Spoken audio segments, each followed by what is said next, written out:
So, let me just make sure everything is up and running.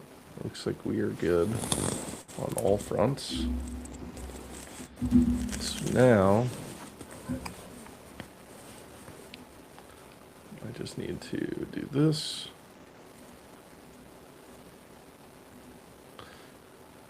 Go over here.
All right, we're gonna find out right now how this goes.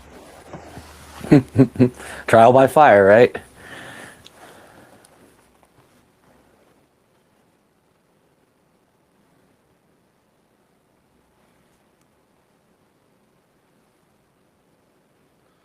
I don't know if we're live now. No, go live. There we go.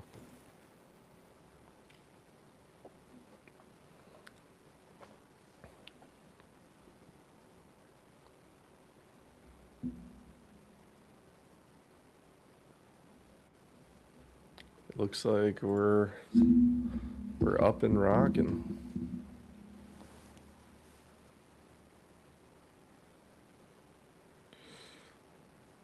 Let me just check the group and make sure.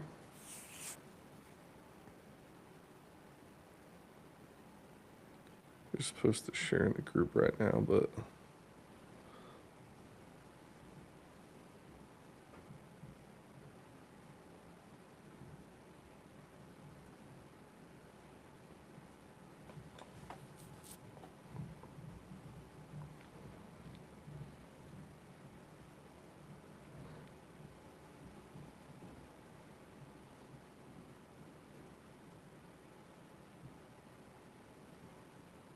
all right.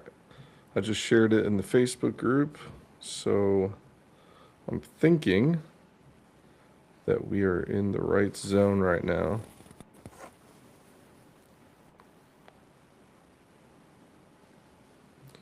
Cool. So, Dave, let's kick this thing off, man. How was your New Year's? How was your Christmas? How's everything been? It was fantastic. Got to spend a little bit of time with family, which is always great. That's great. Went back to the East Coast, made the long drive. Sister and mom live not far outside of Baltimore, so I was able to go spend some time with them as well as the niece and nephew. Get to be Funkle Dave. Yeah, it's Uncle my favorite Dave. role in life. Yeah, I get to spoil those kids and then I leave. So it's the best of both worlds. That is awesome. I I stayed close to home this time. I've been with the baby and everything, it's been hard to really kind of make changes or go anywhere. Just been trying to keep things very chill for us. Um, Well, but in some ways, it's safe to say you just started your own family, so true. officially. So I think it's That is exciting true. that you get to you don't really have to go anywhere. Other people should effectively start having to come to you now. Yeah, exactly. Um, Dude, I don't know if you saw in the world of Subaru stuff that we've been talking about going to Snowdrift, which Dave and I have solidified. I think that we're both going to make the slog of a drive out to northern Michigan. And Ethan Hunter, who's going to be racing out there, has been posting all of the weather updates, which has Yeah. has not made me very happy because I keep seeing all these updates and I'm like, man, I don't know. I'm bringing the Subaru. I'm just like, I worry about there being too much snow. Then I'm like, man, maybe I bring the Forerunner, but I think that the Forerunner is not the best option either. So I don't know. But Yeah, yeah, I've already got my snow tires ready to go. ready to rip. Yep. I'll throw on the snow tires. I mean, I have all-terrains on the Subaru right now, but a dedicated snow tire is definitely going to do that much better. So I'm going to be throwing the snow tires on there for the trek out. Yeah, I hear that. Well, as people have been kind of popping in here and everybody's checking out the stream, I do want to say, man, this has been a very, very, very interesting week in the group overall. I think we can all say. Yeah, there's some little drama popping up here and there. It's kind of crazy because of how quickly everything escalated and just how long it went on for. Yeah. I think that as far as things like that go, yeah, I haven't really had a run-in with anything like that in a while. I think that every once in a while though, everybody gets stirred up. The pot gets stirred, I would say. Yeah, somebody has beef with somebody else and decides to publicize it, and I think the one sentiment I saw commented a bunch, and I didn't. I scrolled for a bit and then I just let it be. But the one comment that I saw resoundingly from a number of people was just the old school kind of adage of take it to the streets, and not in the sense of fighting, but more in the sense of go race, settle it like they used to settle it in the old days, put your car up against my car and let's see who's faster and we'll settle it that way. Yeah. And I thought that was kind of very appropriate. Like, hey, maybe we've gotten too far away from the old days where two guys had some beef and then they just settled it on the drag strip and then let it be, Yeah. I actually can see that Trenton Teeter just said hola. He was one of the people involved. I think you and I have been talking about going live for a while, honestly, just to try to help the community, people who are just, wanting answers to questions and feel like they're not getting the right attention, or, anybody who just needs to talk something out about their build or what they have going on. So it's very weird and very rare that we have some drama like this pop up, but I thought that it was a fitting time to kind of open up the reins here and just kind of talk with everybody about it. And I'll tell you something that was brought up to me that I wanted to make sure was covered is that our sponsors, they're here to help our community. They're here to give you guys discounts if you're part of the group because they know that you guys are trying to fix your cars. And when you can't fix your car or when you need parts for your car or whatever, like the sponsors are here for you. And we partner with some really great companies. And something was brought up along the lines of that it's a conflict of interest and people who are sponsors shouldn't be allowed to run the group. But I just want to say right now that none of our sponsors have any admin or moderator capability. Mm-hmm. We do that very specifically because again, it is a conflict of interest, and I think that as far as them helping the group and wanting us to, they help us decide on like the future of the group and changes that are made and things like that. That's just a given. But I think that as far as like what went on, that's realistically why it was left up. I think it was something that we felt was being addressed in the moment, and people were all giving their opinion, and I think we were Hmm. just kind of letting it ride for the minute. So, Yeah. um, Well, and it's definitely you're right in this current landscape of the online social media groups specifically, and all these different kind of social media groups where you do have some individuals who have let's call it, some vested interest, to a say, or benefit that they could gain from, the exposure aspect, whether it be simply promoting and going, hey, here's an ad for us selling a product on sale or something like that, to just being, a representative of that company, and, being in that position where, yeah, now you have to, it becomes tough because now you have to become a moderator, for a group, and you have to, ultimately, there's always the select few that have to get banned or whatever for whatever reasons. yeah, And it always becomes a trivial aspect where, why did someone get banned? Is it because, there's certainly is an aspect of free speech, but at the same time, some people just aren't, conducive to a group, and productive. If somebody's gonna, for example, in our group, and it's gonna ask for advice, there's gonna be one or two people that might make some snarky comments here and there. There's always gonna be that, but the vast majority of people are, hey, try this, do this, look at this, check that. yeah, They're very active in trying to help, compared to if there's that, let's call it that one sore thumb that basically keeps sticking out from your guys' standpoint as far as moderating the group and making sure that the group is productive in achieving its goal, which is to help people, and not to berate people and all any of that, of course. yeah. It becomes challenging when you have, like I said, some in some ways a vested interest, for lack of a better way of saying it, wherein you hit the nail on the head great, where that the group is solely, you are the admin, the creator, the founder of it, and you have your moderators, that do a great job of helping manage things, but Yeah.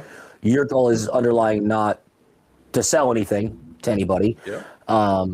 Similarly, the directive even of this podcast was never to sell anybody anything. Do we have some shirts and stuff? Yes. Does that help promote the podcast and support the podcast to be able to do things that further grow the podcast, to be able to get, do more content, things like the rally and things like that? Yes. But it's not a you're going to quit your day job type of thing, and Well, I think this is that very much a passion thing for you. I think that on my end of things, this group is a 10-year in the process build. And I think that the fact that I've seen groups bigger than ours disappear, I've been doing everything I can to just make everyone happy and try to keep this place as civil and helpful as possible. And I think that my entire admin and moderator team shares the same interest, is that, all of us are really just here to try to moderate. Again, we get tons of people that try to join this group a day. And if you guys watching or any of those people, just understand that we have a team that, is around, maybe I'd say 10 people. And those are the people that are accepting 300 plus, invites to join the group a day. So it's a lot to keep up with. And I know that people get frustrated, and I get DMs all the time of like, I need to fix my car now. I need to join the group. Let me in, whatever. But it's like, you got to understand that I can't just allow everyone in at the same time either, because that's how we get a lot of bots and the stuff you don't want to see, and like it just ruins the group. And Mm-hmm. we've been through it. We've been through it all, so we're just at that point now. But for anybody watching that wants to join this broadcast, by the way, you guys can call in. We have a link posted. I believe it's in the description, or it's in the comments. There's an audience link. You guys can join the audience, and then by joining the audience, you can ask to join the conversation. And if you guys have any questions or anything that you guys want to ask, anything that you want help with, I know Clint had messaged me, said he was thinking about joining the live stream. So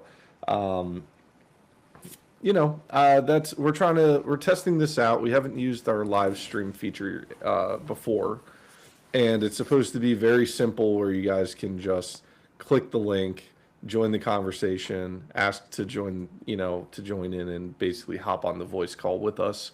And I know some of you guys may just have mechanical questions or things of that nature, so that's why we're here. Dave and I are hoping to do this a lot more often, and I'm going to try to figure it out too, because right now I think we're live on our YouTube channel and our Facebook page. The Instagram was supposed to be live, but I don't know what happened there. So we'll get it all sorted out though, and maybe we'll do the Discord too. But so, Dave, what is your most exciting thing that you're hoping to see at the rally event? What I know that have you ever been to a rally event before? I I have not. I've never been to a rally event. I've been to many different types of motorsport events, but not specifically a rally race. I think the closest akin to that would be Pikes Peak Hill. You're exposed to the elements in a lot of ways. But beside that, no, I've not been to a specific rally race. I'm definitely very, very excited, to say the least. And I think what I'm really most excited to be in is just the atmosphere of other motorsport enthusiasts and really enjoying being in that moment. I think that there are so many instances in life. I mean, I've heard this from so many friends where they're like, "Hey, Dave, why aren't you filming this or taking a picture of this?" I'm just like, I'd rather, not have to focus on filming it and rather be in the moment and enjoy it. And I think one of those moments in that event, we're going to take some pictures and videos, sure. From that, there's the memory standpoint, but it's more to do with being with a bunch of motorsport enthusiasts and hanging out and watching some cars go by. And like you said, really getting to witness, what these drivers are doing, which is, very, very skilled, to say the least. They're having to endure not only the environments, but they're also having to make constant adjustments throughout the course of a race. But they're also having to be mechanics. I've long said that in rally racing, it's almost a different pedigree, in of its sense, where these guys have to be, part mechanic, part driver, part weatherman, part geologist. Like, they have to understand so much. And there's nuance to driving on a track or a circuit, but very different when you're in the elements. Yeah. I mean, I think that when it comes to events like this, I'm always excited for what's going to be different this year. I think that, Snowdrift has been held every year since we talked about it last podcast episode, or the one before it, the podcast episode coming out this week. It is a full dive on Bonfire Alley and Snowdrift and the history. And Dave and I did some research, and it's been since the 70s they were running this event, and then in 1997 they had a reviving, I'd say. They kind of changed some things to make it safer and more effective and things of that nature. And so I'm excited to see, this year in particular, they are getting rid of the Bonfire Alley main stage event, which is going to be really interesting because this is the first time they've ever removed it. And it's because of how people were acting and because of, just the nature of this whole thing. So my thought process is, I feel like the people of Michigan that have been doing this for so long, there's no way you're going to stop them from having more bonfires or, just moving the party to a different stage, or, I'm curious to see how this is all going to turn out, because I think that they are doing it for the good of the racing, good of the community. And I think that it's definitely, yeah, we both agree. It's definitely going to be something that we experience firsthand. I'll say. I also want to shout out to my wife. She's in the comments. Today is my birthday, so she's Happy saying birthday. thank you. She's saying happy birthday in the chat. So something else that I'm seeing too is our new editor for the podcast, AJ, is in the chat. He said, "Want to check out my strange clutch noise on my VB I can't figure out." So, Hmm. yeah, Generally speaking, the as far as clutch noises go, if you hear a noise when the clutch pedal is not depressed, and if you apply pressure to that clutch pedal, even just a little bit, and that noise goes away, it's generally a throwout bearing. Because what you're doing is you're effectively applying pressure to that bearing and changing, how much load is on that. And so that's very well could be, I always say, if you do something and something changes, that points you in the direction of the issue. he just commented. He's waving. He said, "Let me see." Oh, I can actually show it. That's his picture of his car with his little wave on stream there. Oh, nice. That's awesome. Yeah, I mean, it's funny to me that I knew you were going to have an answer for this. I knew that any question that comes through, you're going to have something to say because you are Yeah. definitely the expert on this stuff. And that's something to be said also. A quick side note I'll add when it comes to clutch throwout bearing noises, and it's something that we've monitored as a Subaru shop. Rather, I shouldn't say just a Subaru shop, but a shop in general that focuses a lot with aftermarket performance options and things like that. Simply put, and this brings up kind of a bigger philosophy that I've developed where anytime somebody tells me something is better than something else, well, I got this part because it's better. My reaction now is to ask them a question, a profound one, which is, what's better about it? Why is it better? Yeah. Because when you start to define that person defines what is better, you'll understand what they're focused on, or rather what they believe is the most valuable asset. And so where, let's say with a performance clutch, you say it's better. Well, okay, you can handle more horsepower. Okay, sure. Does that mean it's more reliable? Not necessarily. And so there's a sliding scale, I've always said that, where as you go further up in the spectrum of performance, you are leaving less wiggle room for things to go wrong. And I think that was one of the biggest accolades that Toyota really highlighted with the Supra, for example, is that, the early Supras, they didn't make very much horsepower, the two JZs. But guys quickly figured out if you tuned them up, slapped some turbos on them, very, very basic stuff, you could have 1,000 horsepower on a stock block. And what that really exemplified was Toyota was building something that was so over-engineered, but detuned in a lot of ways, to where it was never maximizing its capability. Keep in mind, if you do that and you turn things up to 11, as they say, you further or you get further away from that reliability aspect. And so when it comes to my point about clutches, when it comes to, let's say, throwout bearings, we've seen a number of aftermarket manufacturers have throwout bearing issues that aren't to the scope of blowing up, but just causing noise issues. And that's one of the reasons we've moved towards the manufacturer that we've been recommending, which is X-Clutch, because we've had just fantastic success with their clutches as far as the bearings as well as all to the material. Yeah. He said, clutch is stock. I get a screech type noise when letting the clutch out right at the engagement. I have a video of it posted in the Facebook group. Very intermittent.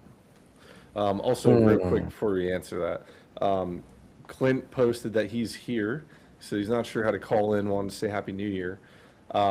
Clint, through the audience link, you should be able to request to join. But just in case, what I will do is I will shoot you. I think yeah, I can always send you an invite too. I still got your email here. Let me do that real quick here.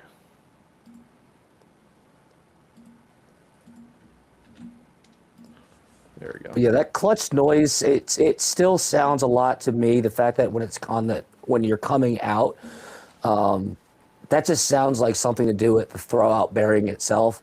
And it could be not so much the throwout bearing as the underlying culprit, but we've seen issues with the actual pressure plate with all the spring fingers. We've seen issues with those where you have a broken or defective or weak one of those fingers that's causing an uneven pressure on that actual throwout bearing. And so whether it be on the application or the release of the clutch, what you're actually having is that bearing is actually no longer staying parallel like this. It's actually off kind of center like this. And so when it rides, it's kind of coming off like this. Yeah. I love And that would be a telltale noise. I love the old do the clutch, don't change the fork. Yeah. All right, Clint is here. Well, hey. Hey guys, Happy New Year. And Pat, I didn't know it was your birthday on New Year's too, so happy birthday. Yeah. Sorry to interrupt. I was listening to the podcast. I knew you guys were on another topic, so I'll mute myself so you can continue. But I'll stay you're for fine. a little bit. We're just talking because our new editor, he's in the chat. He was asking about his clutch issue.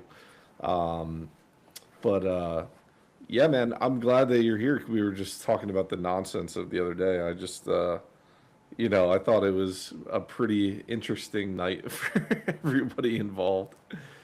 Yeah, definitely one to I suggest probably leave in 2025. I'm sure pretty much anyone involved in that was like, oh, whatever. We'll just we'll let it fizzle out as most things on the internet do. But yeah. But yeah, what's the clutch issue that you guys were talking about? So, our buddy AJ, he has a VB, and he said he's got an intermittent noise. Clutch is stock. He gets a screech type noise when letting the clutch out right at engagement. He said I have a video of it posted in the Facebook group, so he's probably got it in there somewhere.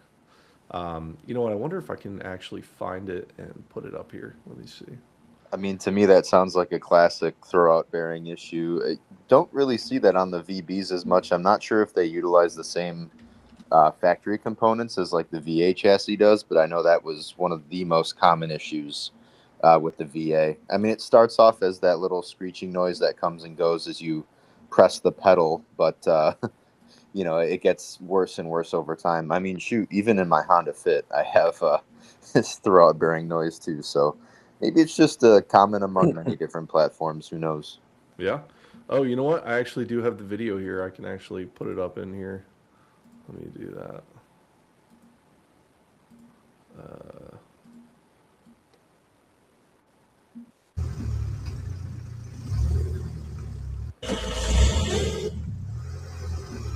Interesting.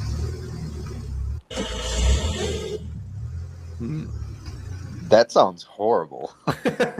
Yeah.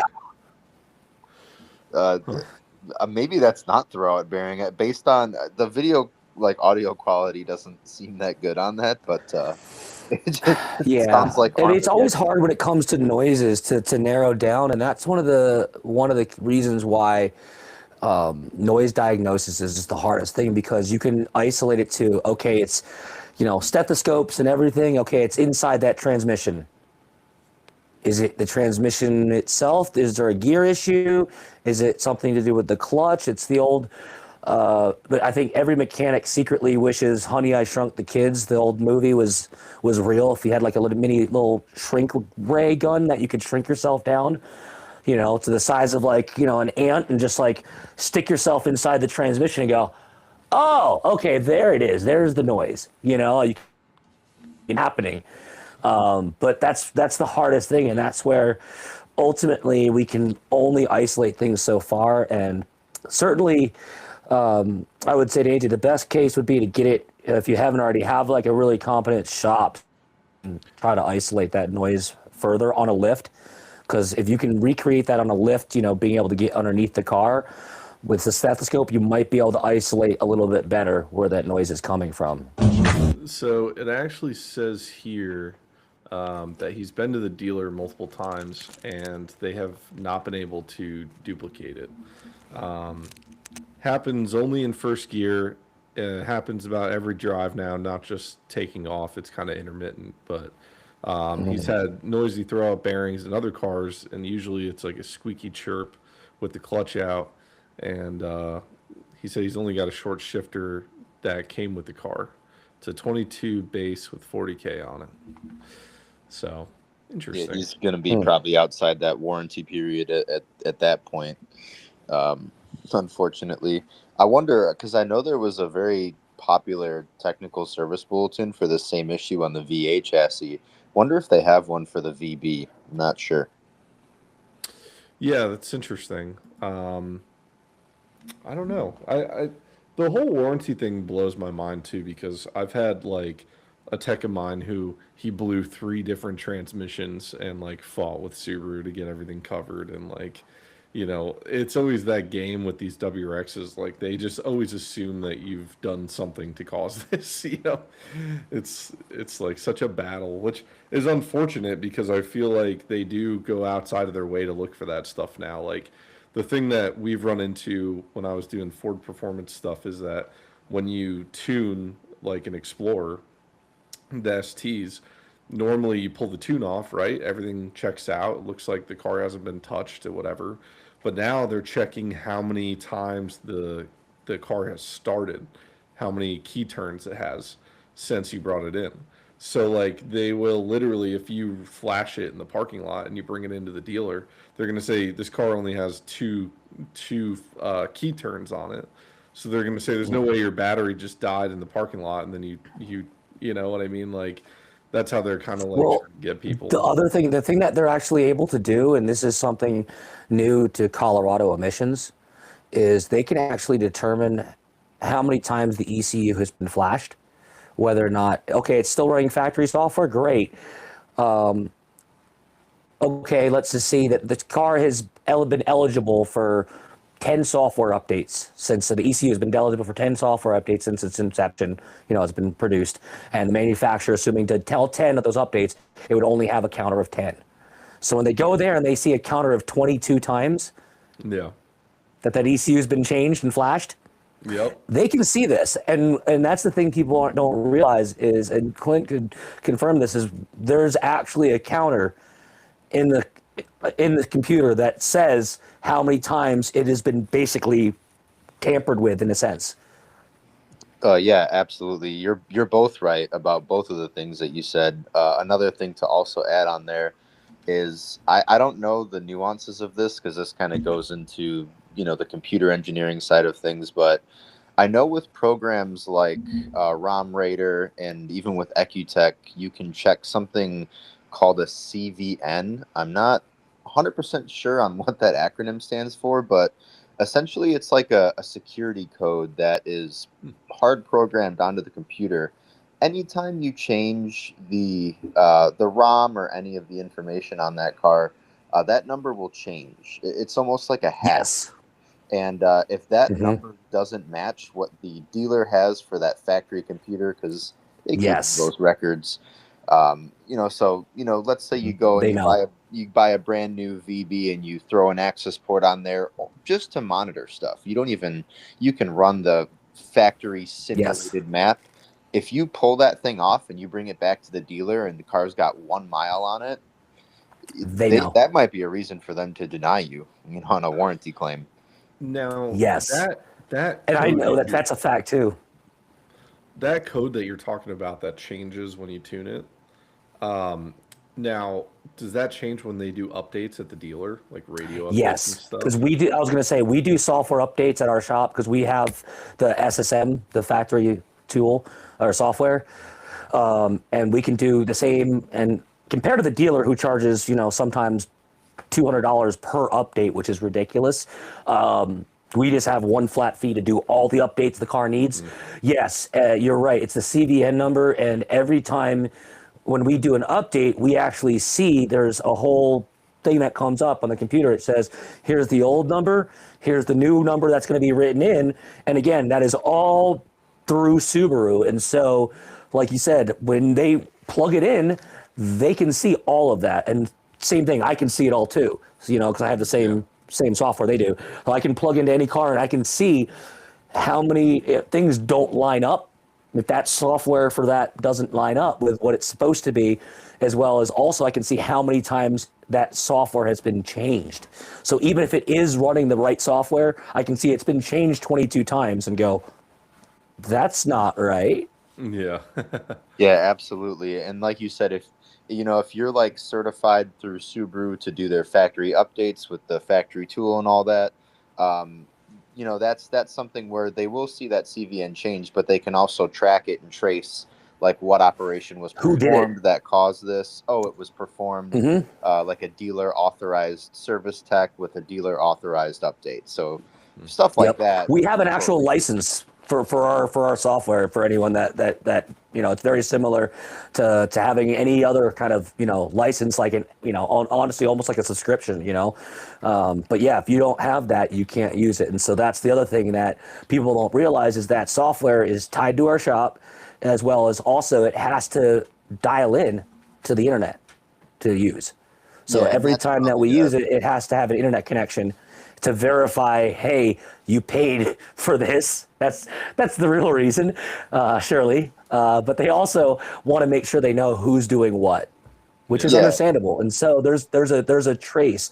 I think honestly, this is the one thing. Here's my no copyright infringement. Here's my hot Subway take for the day, as far as about whether or not vehicles should have a service history that follows the vehicle, not the owner, but the vehicle, similar to kind of how we have medical records, to where if Simply Subaru needs to call and see, oh, hey, your car was serviced by Jim's Auto Repair down the street, 2 months ago. I can see what services were done there, what mileage, things like that. Well, that's nothing, kinda, no customer information, just that's what Carfax vehicle. is trying to do. I feel like tries to do. I feel like for what I use with TechMetric, it pulls up the Carfax history and you can see by date and mileage kind of how everything was done. But again, you're right, I have run into a lot of instances where shops either put things in wrong, or they put down like I had a recently shop. I said, when you went to the dealer last, it says that they flushed your trans fluid. And they were like, no, they just checked it, found metal in it, and they left it as is. But they put it in their system as flushing it. So, like, I was like, I don't know what to do. Like, you should call the dealer and find out exactly what happened. And he called, and they were like, yeah, we never flushed that system. So I'm like, great. And I've tried to fix this. You actually cannot, Carfax will not update those records. We've tried as a shop to contact Carfax, because there have been instances, and we've had to try to figure this out internally. We're still battling through it, because we're one of our shop system reports through Carfax. It's one of those integrated systems where if we say car comes in for an oil change and we say, hey, Mr. Smith, we recommend your front brake pads measure at 2 millimeters. We recommend replacing your front brakes. And he says, oh, that's fine. I just can't do it today. It's Friday. Can I schedule for Monday? Sure. No problem, Mr. Smith. Here's your oil change. No problem. When we close that invoice and it goes to Carfax, Carfax uses an AI algorithm. They don't have people looking at this. It's just an AI algorithm that they've trained, and it scans invoices and it will read recommend. It ignores that part. It just sees replace front brakes. So if I write exactly verbatim, we recommend replacement of front brake pads. Their AI says front brake pads were replaced. Even though that was declined, there was no cost associated with it, nothing. It was just a line item on our list of our inspection that recommended replacing your front brake pads. We've proven this. Carfax will label it as front brake pads replaced. Yep. And we've tried to correct this, and unfortunately, there's no way to correct it because, interestingly enough, it's one of those companies we all know also well. There's no phone number for Carfax. You can't call them. Yeah. They don't have anybody that works for Carfax. Hey, listen. All on computers. Our There's last maybe episode. 20 people that work for Carfax at best. Our last episode was about policing the parts. Now we need to police Carfax. police the companies. Yeah. Yeah. But the takeaway is basically don't trust what you see online, even if it's on Carfax, and make sure you actually have a car inspected, of course, because that'll tell you everything. Yeah, that also shows some of the limitations of just what AI is able to do right now. I'm sure that stuff will get much better in the future, but a lot really slips through the cracks when you think about it. Yeah. You can see AJ saying that his Carfax comes up as the car has never been touched by anyone. So, Clint, since we have you here, I wanted to ask you, what is your 2026 lined up for? Do you have any big changes at the shop? Anything that you guys are planning? What do you got going on? Yeah, I appreciate you asking. I know for the shop, at least, like with what Trent is doing, especially, 2026 is looking like it's going to be a really good year. I try to keep my nose out of what's going on outside of the tuning realm there, but I know they've been backlogged quite a bit. The couple of moves that they've done have really set them back, but now stuff is kind of getting out the door. Things are starting to look really good there. Projects are getting completed, and it's starting to really kind of turn itself around. We're hoping that 2026 we can kind of hit the ground running and start to kind of get the last bit of that backlog caught up. And I know, at least from a tuning perspective, the dyno is looking like it's pretty much almost fully scheduled out, at least until February so far. So it's looking really good on that front. Personally, last year was kind of about finding our place in the industry, and this year is really just going to be more about growth. So we're going to really hit social media hard. I know the social media team over at Teeter Auto, they've been doing such a great job last year. I'm going to start being a little bit more involved with that. We might try to hit YouTube a little bit, seeing as how successful you guys are with the podcast and how some of the longer form content goes. That's going to be a goal for us. Yeah, I've been actually really interested in that this year as well. I've been seeing so many of the, like, I remember back in the heyday of YouTube when people were like dragging videos out to hit the 10-minute mark so that they would get paid, And like now I feel like I am locked into a 20-minute YouTube video because of how well they're cutting things together and telling the story. And it just goes to show that if you make really good content for YouTube, it's really going to keep the audience and you'll just grow like as part of it. And something that our last editor, Jeremy, always said to me was like, which I didn't believe at the time, but he would always say, there's no better time to do social media than right now. He would say that like we're in a time where any content that you make, it's not just being posted into the atmosphere, right? And whoever stumbles across it finds it. It's like they're pushing the stuff that they know people like to them. So whatever you make, the people who like that stuff are going to see it. And so if you make a good product, right, they're going to absorb it, and then it's just going to be natural growth, very easy. That's a good point. I think that like as far as what Dave and I are doing, like we're going out to Snowdrift, and we're going to be doing the rally event out in Michigan, and we're actually going to be right around the corner from you guys, and I'm basically going to bring my camera. We're going to record the whole trip. I'm going to be driving 12 hours out. Dave's driving his 15 hours or whatever it is. Yeah. And I'm going to be putting together a video of like how to survive Snowdrift and like how to navigate Michigan and like where all the stages are and that whole deal. And like those are the videos that you just take your time with. You make them really good, and then when you put them out, like they speak for themselves. So I think that as like the team that you guys have and the social media I've seen come out of your shop and what you guys have teamed up on has been amazing. I've honestly loved the content that you guys have put together. So I think that if you really focus on that, you guys will definitely crush it. So Yeah, I appreciate it. One of the big things that Trent actually opened my eyes up to, and you can see this in action in one of the more recent reels that they put out, hmm is that learning is really something that not a lot of people tend to give, um, or an experience to give people the opportunity to learn, I should say. A lot of stuff is kind of kept close to people's chests, and we are going to try and do our best to start bringing more of that information to light. Whether it's with something simple, like in the more recent reel with the oil pump and checking those screws for tightness, or something more complicated, like what the process is for setting up a base map on a car. We kind of want to use social media as a way to not only entertain but to give knowledge as well.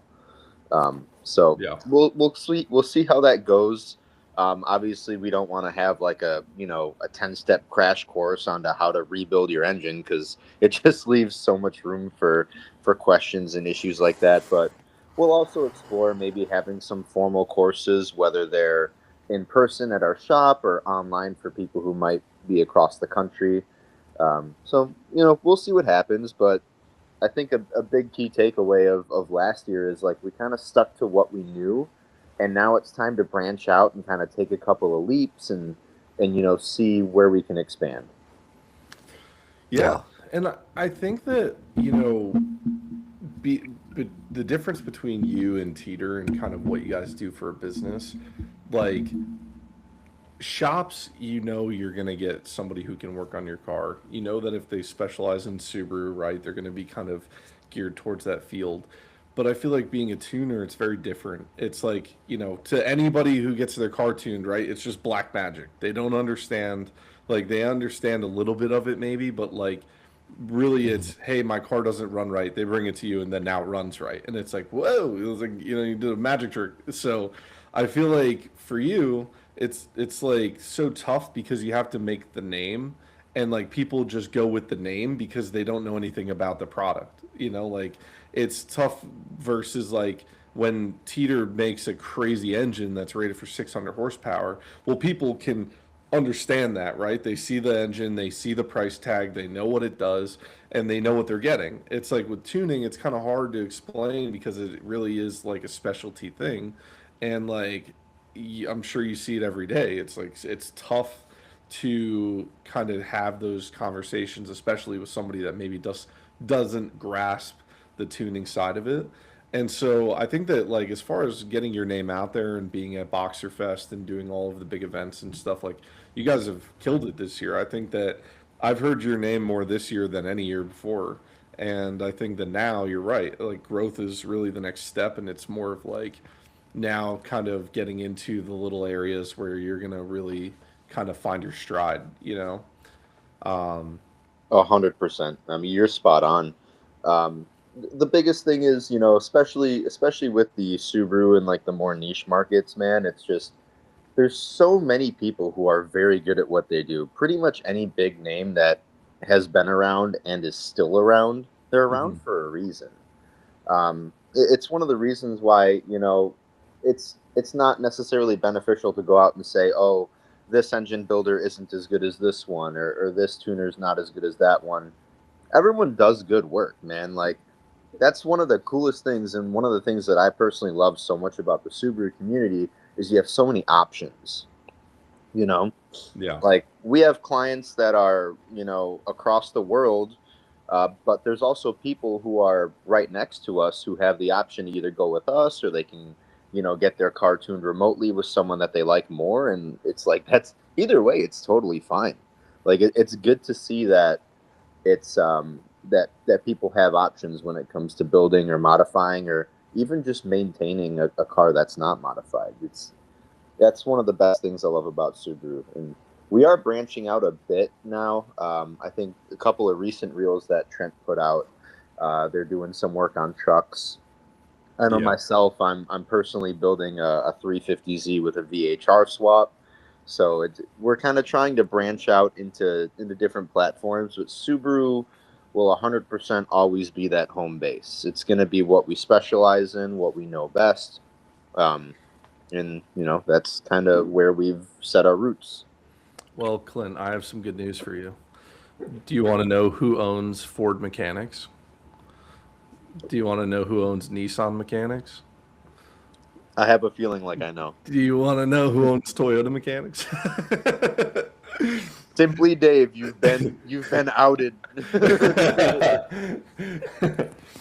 I when I first started this group, I actually branched out into the other markets that I kind of knew, and started mechanic groups for that. Hyundai Mechanics, I own a couple of different versions, and yeah, I think that you're right. I think that branching out into different areas is a good move. I think that from my Ford background, the F-150s were the easiest thing like to tune because the trucks with the automatic transits had such terrible shifting from the factory that everybody would just bring their car just to tune it to fix the shifting. It would be like the automatic transits and like the Raptors and the F-150s, it would like jump gears and things like that. And then like now they have some of the newer trucks that are reminding people of Lightnings. They have like the smaller truck builds. And so those guys we would get all the time that would slam it to the ground, supercharge it, make their own like new edge Ford Lightning kind of thing. Like there's just a lot in that market that I feel like is booming and people want.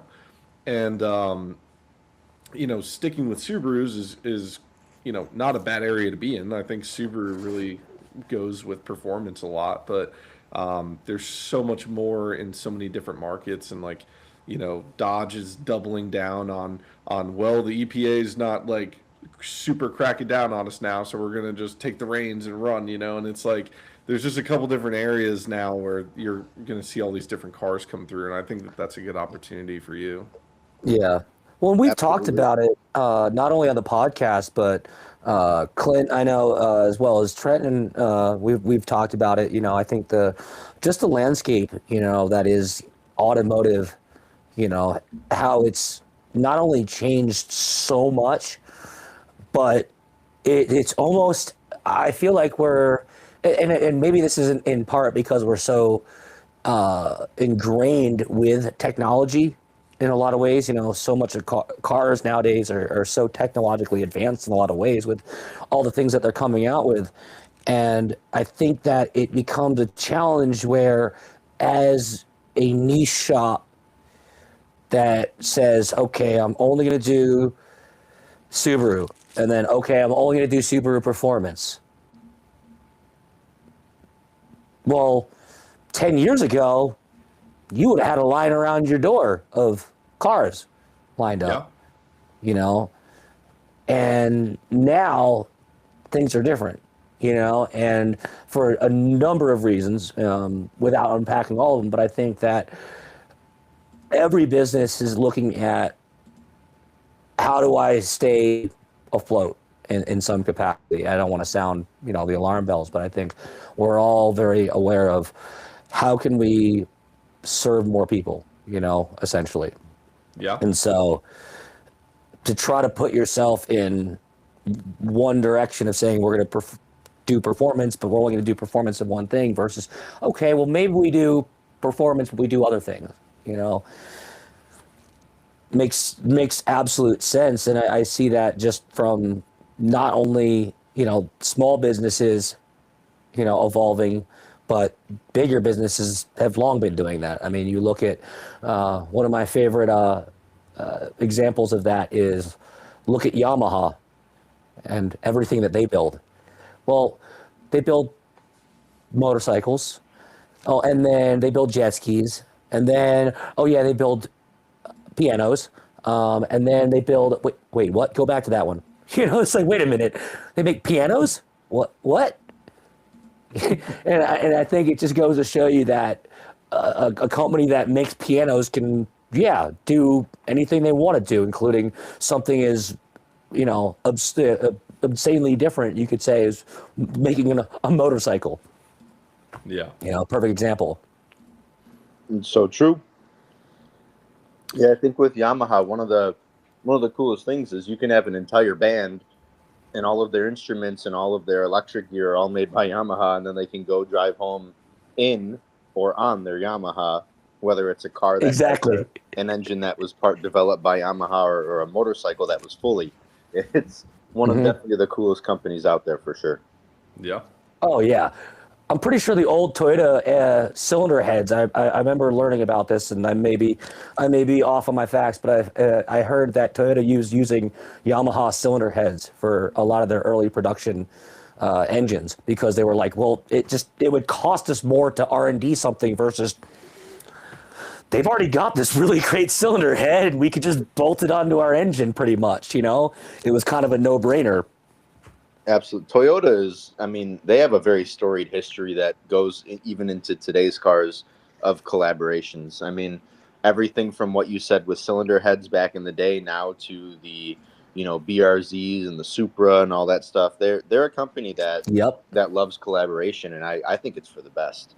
I mean, some of the cars I that couldn't agree they're more. churning out they're fantastic, especially like the Corolla. I mean, the newer Corolla is literally breathing life back into the hatch industry that I honestly don't even remember seeing since 2014 when that was kind of the last hurrah of Subaru's hatch. Yeah, It's kind of you're right. interesting because I just cannot understand for the life of me.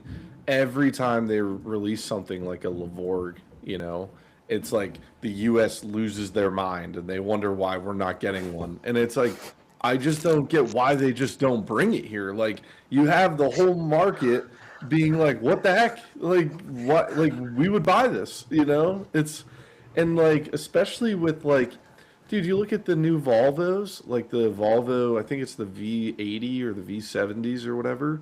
They got these long wagons, right? They look great. People are slamming them to the ground. I'm not a huge Volvo guy, but I think it's a good looking car. And I think that like the Lavorg is in that realm of like, you know, a little bit cheaper than a Volvo. You still get the long wagon look.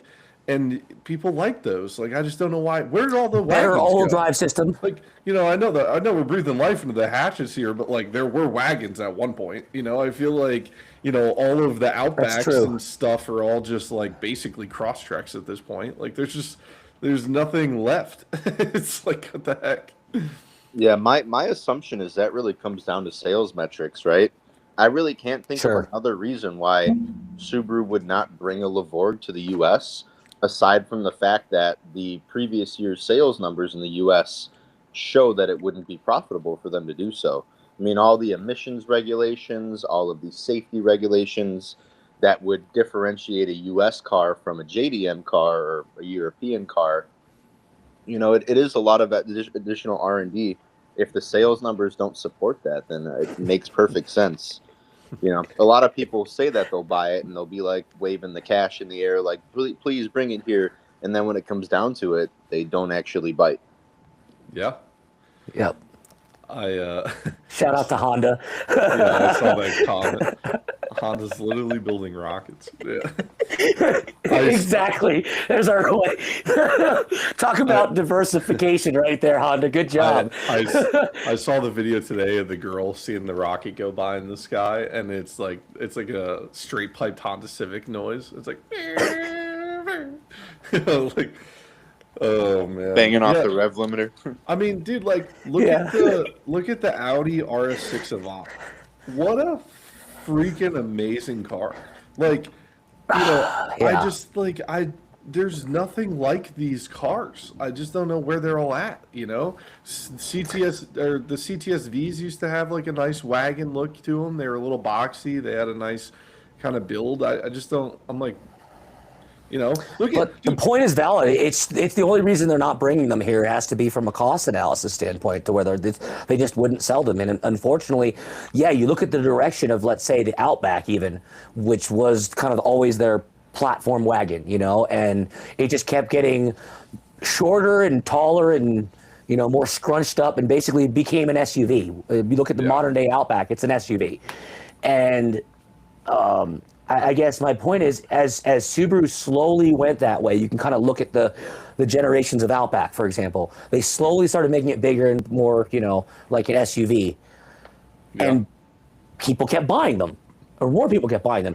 If at one point they came out with one, and I would just, again, I'm being simplistic here, but if I were Subaru marketing and we came out with this big boxy looking thing, and it's like, all right, so SUV, and it flopped. Okay, guys, we got to either kill the Outback or go back to the drawing board with this thing and make it like it was, because it was selling. You know, there's a little bit of the supply and demand. They give people a little bit what we want, and we ultimately speak with our dollars. I think the craziest one that I can't understand is the Dodge Magnum. There are so many people that are still building Dodge Magnums. Like, that is the most Dodge like vehicle that people will not drop. They just want to keep them alive. They just keep putting different engines in them. It's just like the most insane thing. This week I had a car come in. It's not a Jeep Gladiator. It was like a Jeep that somebody took a Gladiator bed and attached it to, or some weird, creation. But he put a Durango RT Hemi in this thing. And I was just like, what? I was like, why?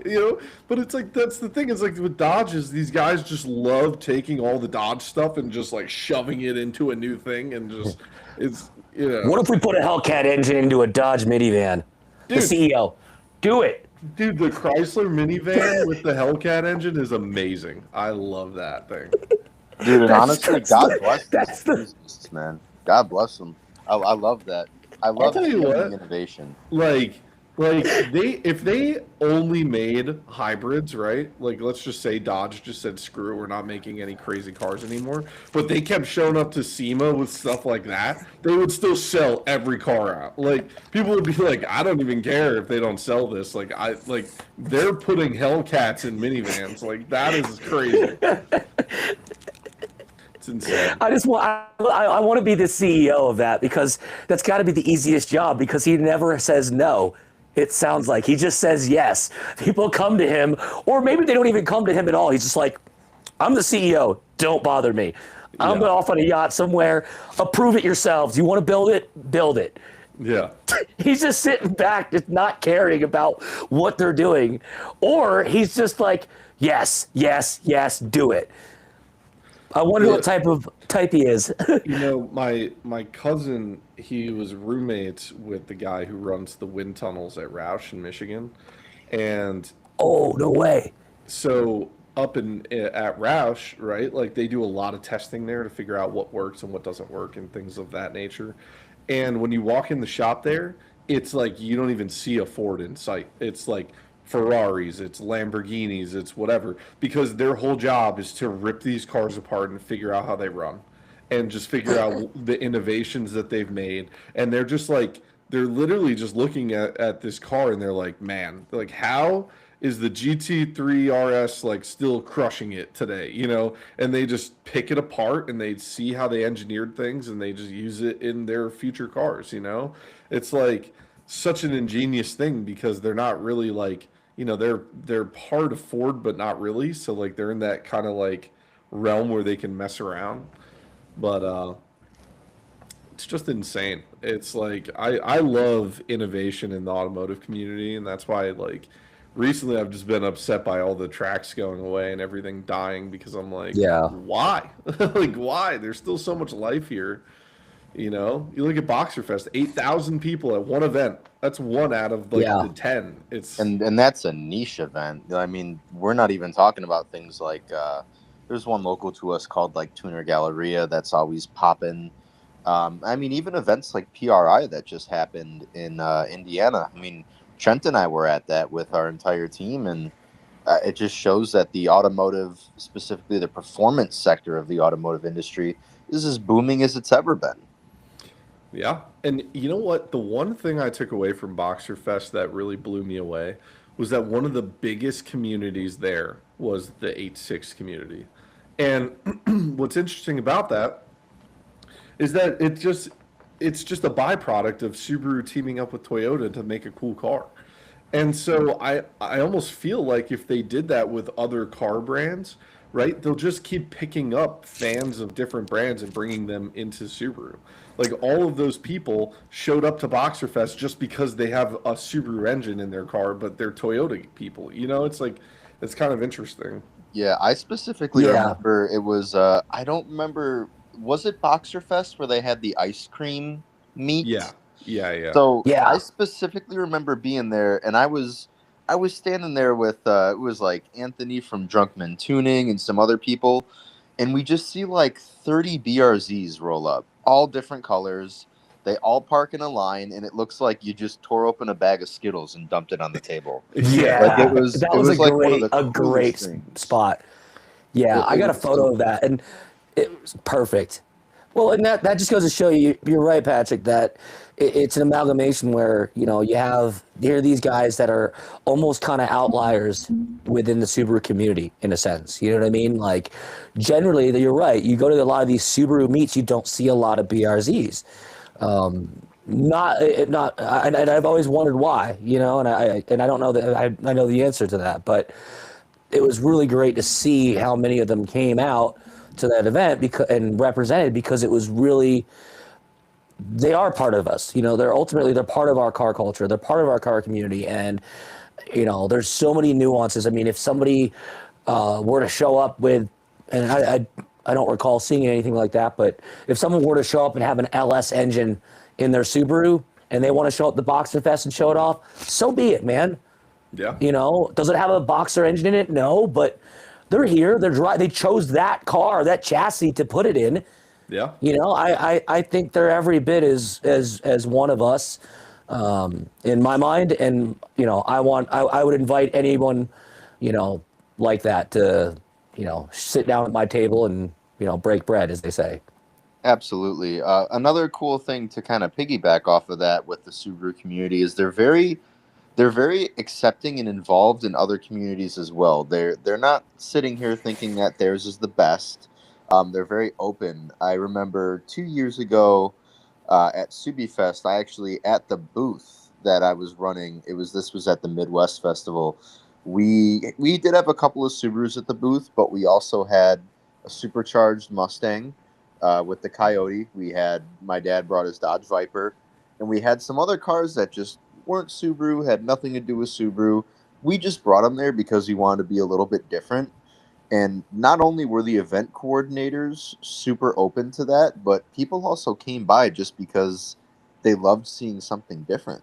You know, Yeah. it's something that I feel like if you went to an LS meet and you brought a Subaru, they would shun you. If you went Yeah. to like a Mhm. GTR meet and you brought your BRZ, they would probably tell you to get lost. The Yeah. Subaru community is like, oh, cool, you have a Geo Metro that you put a Chinese turbo on. That's sick. Tell me about it. You know, Yeah. Yeah. it's really really neat stuff, and it trickles down to the people bringing the K trucks and just all that really cool shit. I can't say I've ever met someone I didn't like at a Subaru event. It's just everyone's been so awesome. You know, Yeah, everyone's really welcoming, and lifted, lowered, doesn't matter. You know, I think we all appreciate each other and seeing, oh, dude, that's awesome. I love what you did with that. You know, like that stance looks great, even though my Subaru's on 2.5 inch lift. I love the way yours sits, man. The wheel tuck is great. Like I can appreciate those things, and we can share those things as a community. And you're right. Those are those special moments that, again, we are fortunate to be able to be a part of.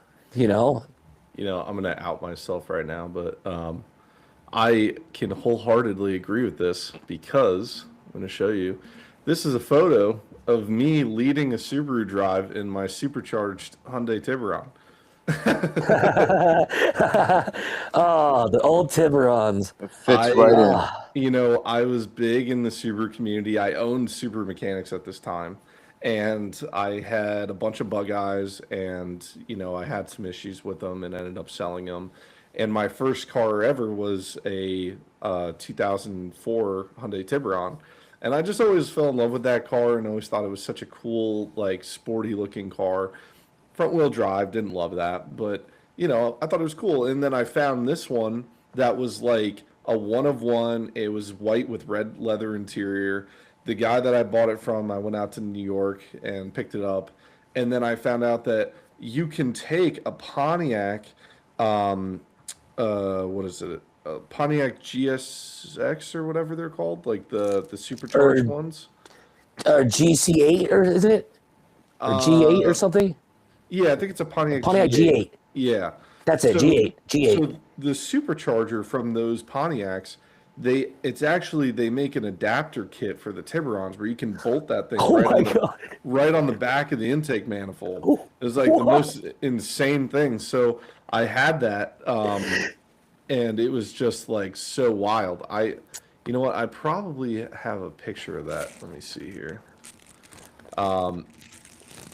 Yeah, but actually, I'll show you this picture first. So, this is this is the whole.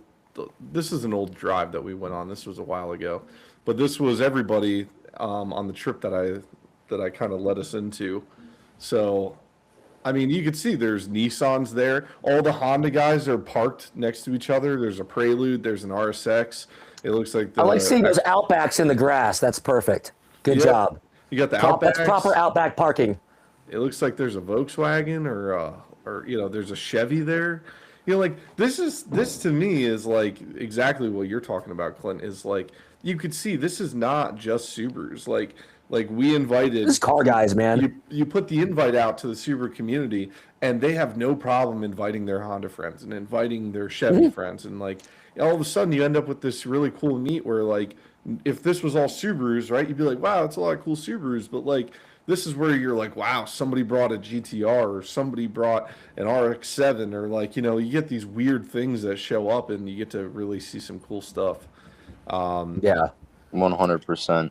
Yeah. And correct me if I'm wrong in this assumption, but I feel like back in the day, people were more inclined to build things themselves, to be in their garage, to wrench on stuff, to kind of, Build it for fail at them. certain things and learn about them. But nowadays, people are so eager to either just spend money on something that's really fast out of the box or Yep. spend a bunch of money, drop their brand new car off at a shop, and have it come back to them with 3 times the power while knowing nothing about, A, how it got there, or B, how to handle such a car. That is Yeah. you're like spot on with that. It's actually insane how that works now because Oh, I'm sorry, go ahead. no, I was just gonna say it's like that's huge. I mean, these people don't understand what they're getting. In my eyes, right? It's you imagine people who buy a Hellcat, like nobody buying a Hellcat very rarely knows exactly how to handle that car when they pick it up. There's like, what are the chances of that? I would say I've never been behind the wheel of a rear wheel drive car with that much power, new right out of the dealer. Like I wouldn't know how to handle that car. I've dealt with high power Mustangs and stuff, and like obviously I've been behind the wheel for a lot of my life, but like still it's a different animal and it's a lot of power, and that's how you end up seeing all these crashes and people spinning out and not knowing what they're doing, and like you know you're right. People either they want that power right off the bat, right? They can smack talk people. I got a Hellcat. I could beat you in a race, no problem, Or, hey, I don't know what I'm doing. Here is 10 grand, 20 grand, whatever it is.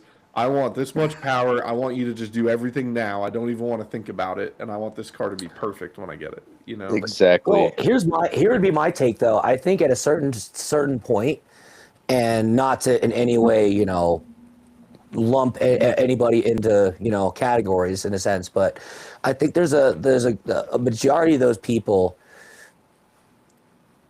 I guess, just in my mind, just aren't car people. They aren't genuine. They'll be on to the next thing, and you know what? When they finally get that $1 million a year job or whatever, or that lottery ticket, they're gonna go buy a boat and be into boats. They're gonna do the same thing in boats that they would do with cars.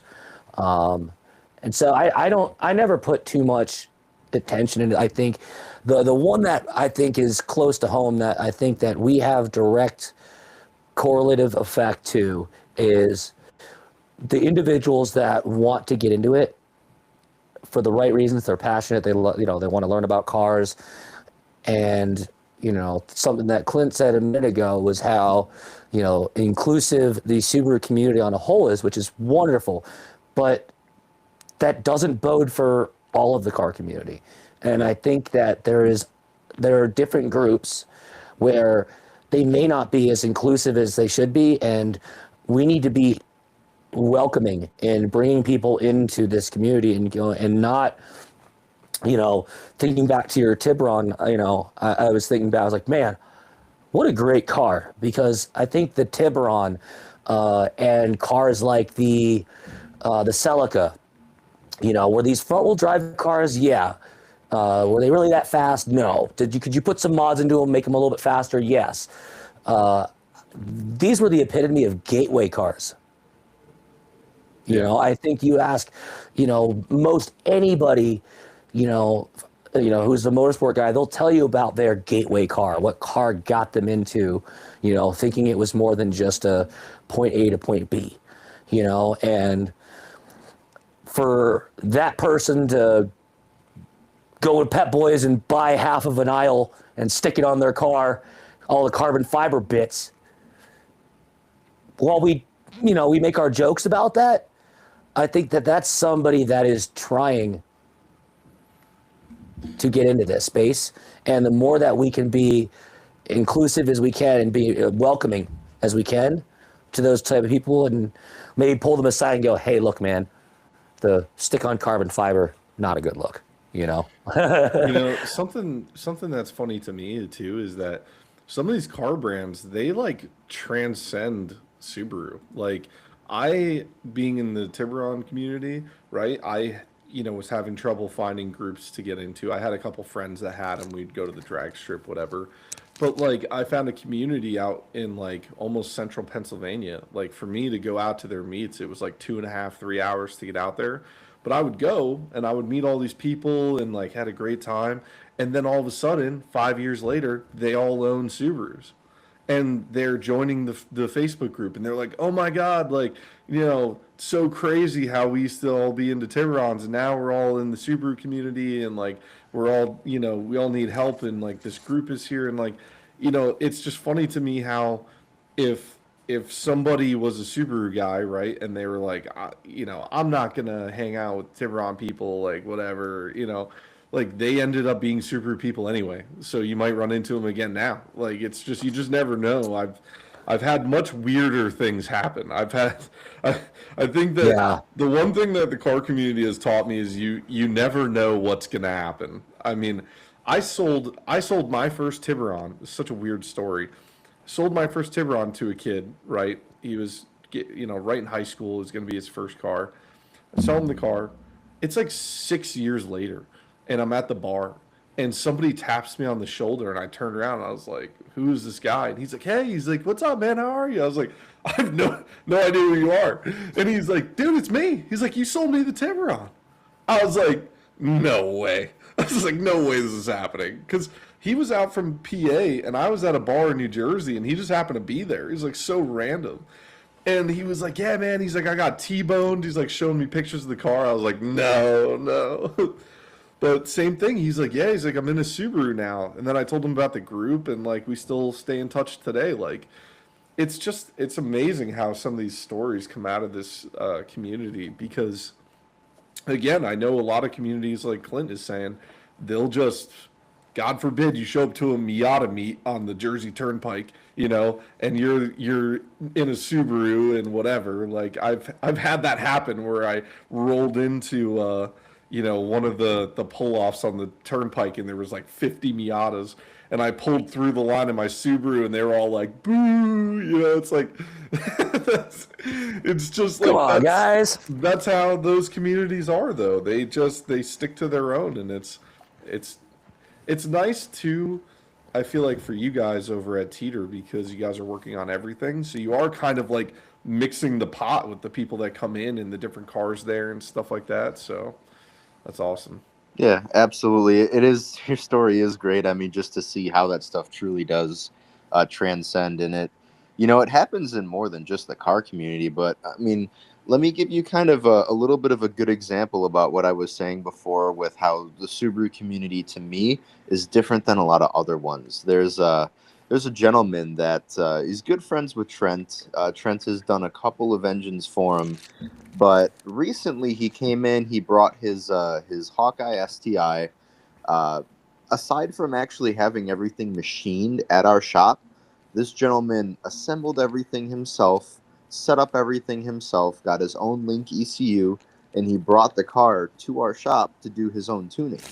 And he was very good. He had a very good end result. Everything ran really well. Mm-hmm. And then you transition that to a community, just for example, because I see it all the time with like Nissan GTRs. Very, very few people are building those cars themselves. They are bringing the car to one of many well-renowned shops, whether it's like CCO or Workhorse, and they're getting these absolutely mind-blowing cars built, but they don't know anything really about them. And these are the people. It's the polar opposite, where you have people like the gentleman who comes to our shop who would welcome any car because he can talk to these people and say, "Oh wow, I like how you did this," or this pipe that you welded in, did you fabricate that yourself? Like, that's awesome. Or just all that kind of stuff. Whereas you go to a meet where everyone's car was built by someone else, you can't talk to them about it. All they can do is read you off the spec sheet. Yeah. And it just, that's what I think makes the Subaru community so diverse. You go to an event like Boxerfest, you can go down the line of all the car show cars and you can talk to each one of those people and say, "Hey, I love how you routed this oil cooler," or "I love this molded body kit that you have," or "this trim piece," or "How did you do this, where did you get that?" And they'll Yeah. And talk they'll to tell you you about about how it. much of a pain in the ass it was to do. Exactly. You know what's funny, Trent, Clint, is an event like Boxerfest is such a heavy load, right? It's a big event. It takes a lot of time. Dave and I had almost no sleep. We slept for like maybe an hour or two before the event. We were up all night. We had Johnny in town who was staying at our Airbnb. Like, we were zonked during the event. We were like Yeah. barely I alive. was folding shirts at 2:30 in the morning. I Yeah. remember And that. and what's funny to me is that while there's a lot of good things I took away from the event, there's like these instances of like the people I had bad run-ins with that like I remember. I remember it and I'm like still like, I had one kid, my car was parked there. My car was never supposed to be like the main event car. Johnny's car was there in front of our booth, but I guess the Rochester group didn't have their guy show up. So then I was like, hey, like if it's cool, I'll just park my car here. And the two things was, one was my car has like mostly Cobb parts on it, and so when the guys from Cobb walked by, I was like, "Hey man, like I was like, I definitely am like repping you guys." I was like, everything in my car is like Cobb. They did not say a word. They literally walked right past me and kept walking, and I was like, "Wow!" Like as a Cobb rep, as somebody who is at a Subaru event representing Cobb as a company, for you to have somebody being like, here is the result of me buying all of your shit and like repping you guys, for you to just like keep walking as like this is before we opened, like I'm a vendor here. You know what I mean? It just, I don't know. The whole thing kind of felt kind of weird to me. I mean, all it takes is a simple like, "Oh, I love that you have all our parts. Thank you for supporting us." It's But that's as simple as it is, and then you can be on your way. that's kind of like where I got that vibe of like we're a huge company, everybody has our stuff, like whatever. The whole thing just felt kind of weird. And then the other one that this one got under my skin because like normally I don't really care, but this one felt a little bit like douchey, I'd say. This kid walks up to my car with his girlfriend and he's like, "Wow," he's like, "You did a lot of work." He's like, "Why didn't you do the intake?" And I was like, "Oh, I just when I built it, it just skipped my mind. I didn't do it at the time." And I was like, and he goes, "Yeah," he goes, "It's going to make a big difference when you get the intake on." I said, "Yeah," I said, "I heard that they're pretty noisy. You can hear a lot of it from the cabin." And he like laughs. He's there with his girlfriend and he's like, "No, I mean, you're going to get more power out of it." He's like, "Do you know that?" And I was like, motherfucker, I'm a vendor, bro. I was like, Okay, buddy. I was like, whoa. So, I didn't say anything. I was just like, yeah, I know. And then he was like, yeah, and he's like, there's a lot of other things you could be doing here. He's like, I don't know why you didn't do this or that. I was just like, I need to walk away from this conversation. I was just, it's just like, it felt like he was trying to tell me that he knew what was wrong, and I don't know. I hate those kind of interactions. I just was like, whatever. I was too tired to deal with it. But Yeah, Yeah, I was not gonna say enough. mix of Not enough. exhaustion, heating. but those are the people that you remember because you have these run-ins with people, and when it feels like they're not open and friendly as part of the community, right? It sticks with you because you're like, wow, like I met a lot of cool people today, but that guy sucked. It's like Yeah. stuff like that. But Well, now take into account like the complete opposite side of the spectrum. Another thing with Boxer Fest, the Overtake company, right? yeah, There were a lot of times because I was helping them out at their booth. I love their brand. I was just basically there to help them sell, help maybe talk to people who came up, give them some more information, about certain things from my perspective. But there were a lot of times when one of the people from the Overtake booth would leave, and they would be basically going up and down the car show row. And anytime they saw something, whether it was like an Overtake sticker or a windshield banner or even something as simple as someone wearing one of their shirts, they would stop by, they would shake their hand, they would say, thank you so much for supporting us, even if it was something as simple as, having a license plate bracket that says Overtake. yeah, And I Mhm. think, what happens when you do become a bigger company is you inevitably lose some of that scope of the true reason why you're in that industry. yeah, Because do we have to eat? Of course. We're in this industry. We want to make money. We want to be profitable. And everybody wants to get big. But the thing is, you have to remember the people that helped you get big when you were small. yeah. And Part of that, there's not a lot of cars like that. I'm very small when it comes to like tuning compared to a lot of other people. But man, if I was at the ice cream meet and some guy came by, didn't recognize him, but he ended up being one of my remote tuning customers, and I just sat there and talked to him for like half an hour because these are the people that are putting food on my table, yeah. Mhm. and that's something that you need to like appreciate and respect from the perspective of a business owner. It's something Something about that that really. Oh, you is, go ahead, Pat. I was just gonna say, um, consistency is huge too, right? Like when you get Oh bigger, yeah. you don't change the formula. Like I feel like ever since Mhm. I was a kid, every time you order something Perrin related, they give you a plate cover. And Perrin is the number one plate cover I see on every Subaru. Oh God, not again. Black magic over here. Dude, these Yeah. AI cameras now are so ridiculous. There we go. Yeah. So, Perrin, they just do this thing where they're like, we don't care if you buy valve stem caps from us. You're getting We're a giving plate you license plate cover. because you're going to put it on your Yeah. car because now you feel like you have done an upgrade and you want to show it proudly to everybody that you have this upgrade. Or your mom's car. Or your mom's car, or whatever, My mom's Outback has a Cobb license plate cover, and people are like, "What? What's Cobb on that 17 Outback?" Yeah. The She's got the sunshade, But I mean, even just but having no, the that, Cobb license plate cover, I mean, if I was someone who worked at that company and I saw that, I'd at least come by and shake your hand and say like, hey, yeah. it's just a license plate cover. You might not even have bought anything. Maybe you just, someone gave it to you or something. But we appreciate you having our name on your car. I And I wonder if feel like the way back in the day when I think his name was Trey Cobb that ran it. I feel like back in the day, that's a guy who would have gone up and shaken your hand. I wonder if the Agreed. access ports becoming so mainstream for Subaru and them becoming so big, I wonder if that just kind of did it for them. They were like, you know what, people are going to need our product and we don't have to really go out of our way anymore.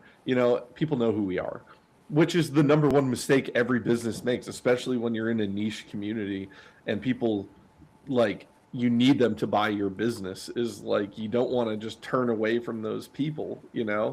And Yeah, I mean, to me, I just, personally, I don't really care. I feel like, being they are a big company and they probably, this is like the big events they do every year and they've been here 100 times and they're used to the same thing as a kid with a bunch of Cobb parts on his car, whatever.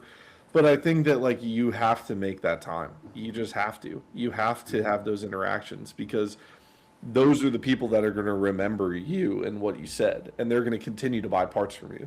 You know? Yeah. Absolutely. And to harken back to what you said about consistency, that's such a huge thing. And an access port is the perfect example of you have a good formula, so don't change it. Um, that I mean, we're now in 2026 and we're still connecting cables to stuff. Yeah. Pretty much every other tuning brand, whether it's Ecutech or HP Tuners or even some of the more niche brands. I used Project Lambda recently on one of those factory twin turbo legacies, and I mean that's a device that cost me $100. It's a niche company out of Canada, but you can literally live tune and program the car completely wirelessly. Wow. And That's it's just amazing. like, there's really no reason to not innovate. You go to any of these Subaru events, Boxerfest or whatever, and you look at the tech seminars. I think even at Boxerfest, I think I was the only tech seminar to have a different topic than the year before. Everyone else who did it was the same topic. Liqui, while they have a fantastic seminar, it was the same thing. It was, you know, talking about oil and what additives do. For Cobb Tuning, when they do their seminar, it's always, aftermarket tuning in a regulated world. And they've done that seminar over and over again now. Yeah. And it's that consistency that, for some people, it's don't change a winning formula, but for others, they look at it as an opportunity to do something fresh. And for a lot of bigger companies, it takes a real, thing to happen, whether it's a good thing or a bad thing. For example, like with the EPA crackdown that forced a company like Cobb to make their canned flex fuel kits and stuff like that. Sometimes you just really need to get punched in the gut to be forced to innovate. Yeah. Hey, it happens to every company at some point, right? You have this big major change that happens and you either have to pivot and change your tactics or you die. You look at Sears. Yeah. Sears is like the iconic, Sears died. example because they wouldn't go online. And there you go. Kodak? No more business. It's like, Kodak died. yeah. They refused to go digital. I think that Where are they now? it's clear that in the Subaru community, right? Like you're right, access ports, we're still plugging them in. They're not wireless yet. I think that like in the realm of dealing with that scenario, like it'll go as far as it'll go, and then they're gonna have to innovate at some point. Like I just don't know how far or how long it's gonna take for a change to happen, but Yeah. I don't. But see it's it taking interesting that long. because it'd be hard. I'd be hard pressed to think. I mean, you look at even Cobb, who's branched out from just doing Subaru, and now they're doing tuning for Volkswagen. Now they're doing tuning for Ford. They're doing other things because, yeah, like we were talking about earlier, it's harder and harder to just basically look through a single lens, at a particular market, and so. Yeah. The bigger you are, the more you have at stake too, because, when you have 100 employees, you get 100 people that you have to lay off if your company goes on, and Yeah. so maybe that, not simply to speak on Cobb's, behalf, but because well, we're not Cobb, we're our own independent, but I think it's definitely a tough conversation to have because you have to have nuance to understand that every decision Cobb makes has to be made with the consciousness of, like I said, those 100 or so employees yeah. that they employ, and whether or not they're going to be in business 10 years from now. And so with the EPA changes, it's understandable that, while walking around PRI, for example, I had one of my techs out with me, and we went by the Cobb booth, and he's like, well, I didn't know Cobb was making rims now. And I was like, well, yeah, why wouldn't they? because Yeah. it's another thing that they can offer. You know, it's another product line that they can make that has no effect on anything to do with emissions, understandably. But you guys are both right on, and I think that the bigger you are, you definitely, I think Clint said it best, you can't forget where you came from, and that one thing that and not most companies are pretty good about this, but something that I've always really true contention with is anywhere I go and I see stickers. Let's say you go to a coffee shop and they have a little basket full of stickers and they say stickers, you know, Dude, $2 each, you know, you can get 3 for $5. So you get a discount if you get 3 stickers. Dude, Zoomies used to give them out for free. And That was the shit. and I think that's the irony of Zoomies. And I think that that's something that I've took to the core from a fundamental level, that I will never charge someone for stickers. Oh, absolutely. And I Never. can hear the argument of, well, what if somebody comes into your shop and just grabs like fucking 50 of them? Great. Go. Take 50 of them, please. What are you going to do with them? Burn them? I mean, then maybe don't just take my stickers to burn them, but if you're going to take them and go stick them all over, please. Basically, the old school street team mentality I like to think about back when, the 90s marketing. Bands would basically go around to a bunch of kids at college and go, hey, here's a backpack full of stickers. Go Yep. put Blink 182 stickers on everything. Yeah. It works. Next thing you know, you see that everywhere. And so that kind of level of, okay, if somebody comes in and we have the same thing, yeah, our shirts cost us money, but if a customer comes in, it's like, oh, I love your shirts, man. I'd love to rock one of those. Can I buy one of your shirts? No, you can't. You can have one of our shirts. Please. We would be honored if you would wear our shirt representing us. Like, there's no feasible way I want to take your money for you to help me and support me. That doesn't seem right to me. Clint, 100%. I wanted to actually ask you, I feel like nowadays, right, it's much harder for some of these smaller companies to kind of make their footprint in this community, because there's just so many names that have been around for so long and they have such a hold on the community. But what kind of changed my mind on that is you look at what Overtake has done. Like you were saying, they are everywhere. They're putting a ton of money into their advertising. They are creating, first off, okay, context. They already have the backing of the community just because people know Justin. And so that definitely helps, right? Justin knows where to get the products from because he already did this once before. So like they're making kind of similar products and they're innovating on different angles now. They have a sponsorship program they're trying to get up and they have sponsors under them. They got the window stickers. They're just like they're doing such a hard push to get out everywhere as fast as possible.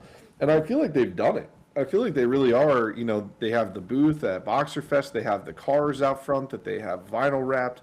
They've done everything. And I feel like a good amount of that is just experience and money to be able to dump into a business.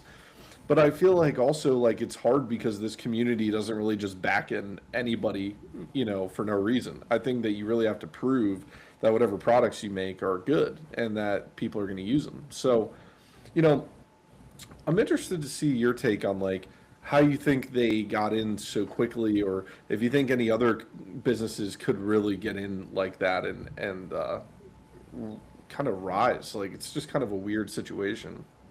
Yeah, absolutely. So for Overtake, they are literally a case study because you don't see their formula that they've employed working as often as you would like it to. So for Overtake, and this is just my opinion, there's kind of like 3 things. One, it's definitely the advertisement. They hit that advertisement so hard.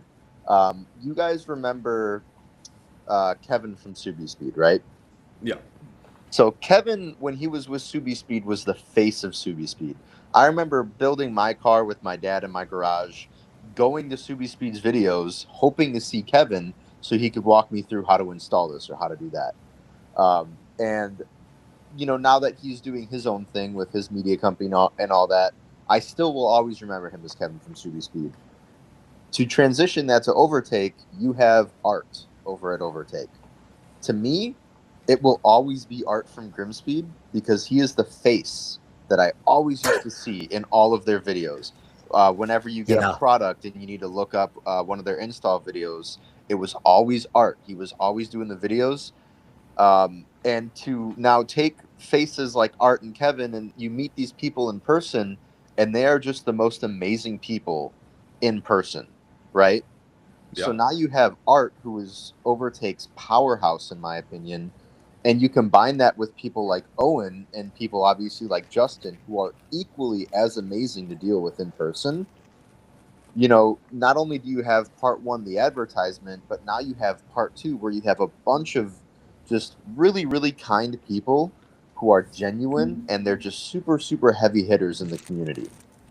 And then part three is something actually that the owner, Nick of Subi Mods, told me a couple of years back. And that's like, you need to show up. And what that means is you need to go to Boxer Fest. You need to go to Subi Fest. You need to go to Wicked Big Meat. Facts. And you need to represent yourself. Because people are going to go to these shows hoping to see you, hoping to meet you. Um, people ask me this all the time. They're like, you know, when I'm having my booth at Subi Fest Midwest, they'll ask me, "Hey man, is this booth worth it?" And my response to that is always like, "Well, what do you mean? Do you mean financially? Do you mean from a PR perspective?" And they're like, "Well, like financially, like is it worth it?" And I'm like, "It's really not."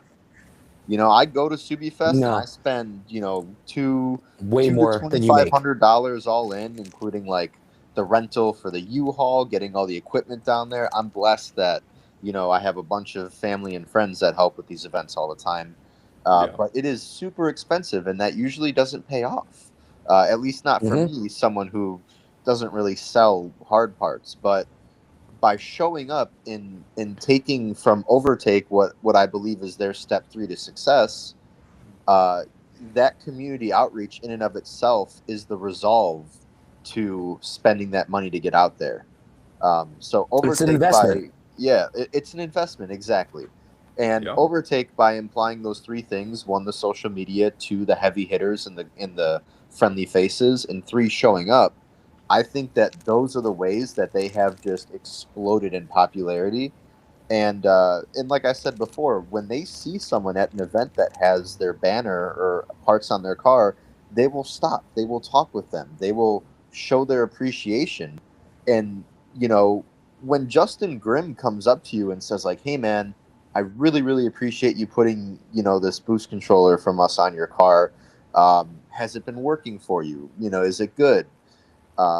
That person's then going to go home and be like, "Damn, the owner of this company spent 10 minutes of his time talking to me about my car, and like I'm a nobody."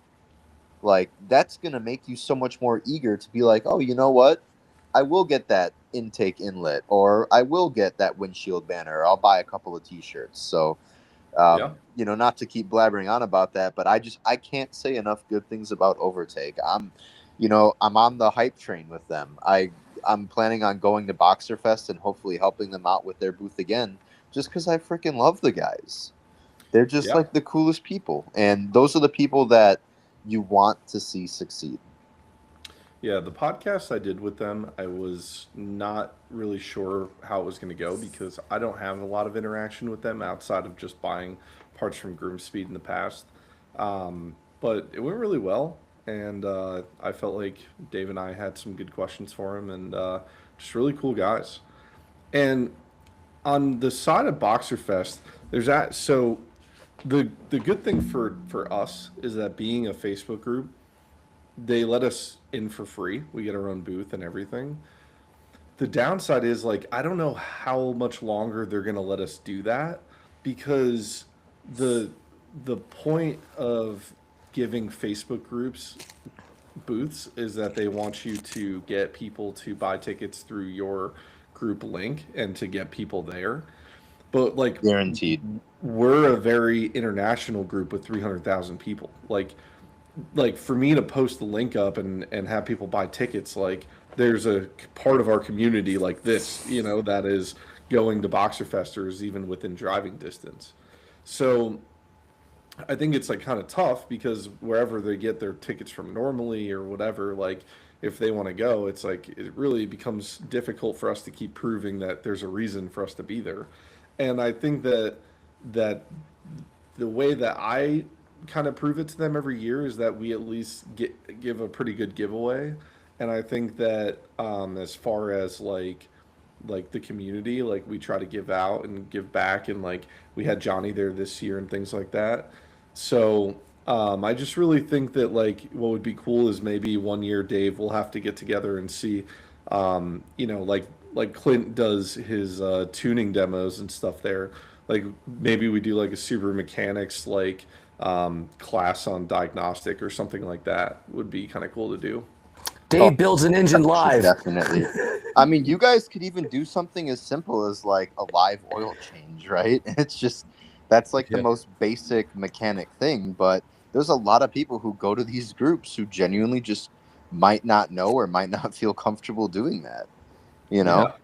The other thing I would say, and I'm sure the gentleman who runs the Subaru shows, Mr. Brick, I'm sure he would very much appreciate this, is if you guys are going to go to these events, not being charged for the space is fantastic, but a really good thing to do would be to pay to be a t-shirt sponsor. I believe it's like $100 or something. It's something very marginal, but for example, when I go to Boxer Fest and to Wicked Big Meat, I go there as a guest, but I still buy a t-shirt sponsor spot. It's just my way of saying like, I support you guys. Thank you guys for hosting this event. Thank you for, allowing people like me to be here and give a tech seminar. It's just something that, allows you to sort of give a little bit back, because these events are extremely expensive for them to run. They wildly expensive. Yeah, it seems like they get smaller and smaller every year. At least the Subaru Midwest Festival seems to, unfortunately. But, it's those little donations and those little things that you can do that really help them stay afloat.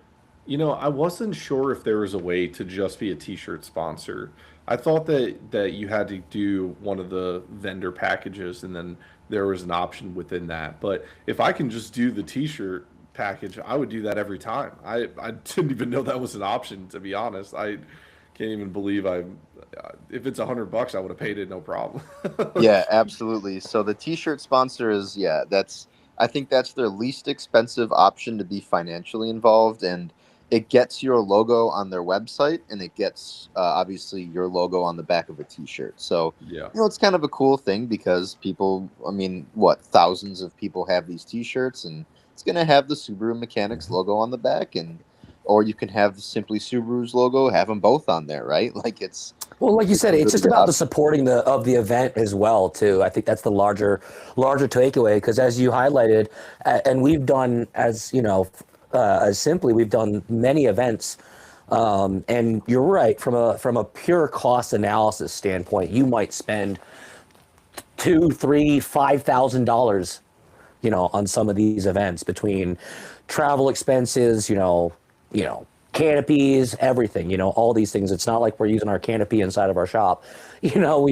That's for events and for these types of things. And it really comes down to it has to be a labor of love and done with a passion of wanting to genuinely engage with the community that we're part of. And I think so much to the event that we did with or Diode Dynamics did, and we drove out for, and we had, let's call it the handful, less than a handful or so of people that were kind of, wait, what are you here? Who are you and what are you selling? It was like, oh, we're simply Subarus, we have a shop in Colorado, etc. And, the question I got from a few was, why are you here? Like, you're not, I live out here. I'm not going to come to your shop in Colorado. I'm not going to do business with you. Why are you here?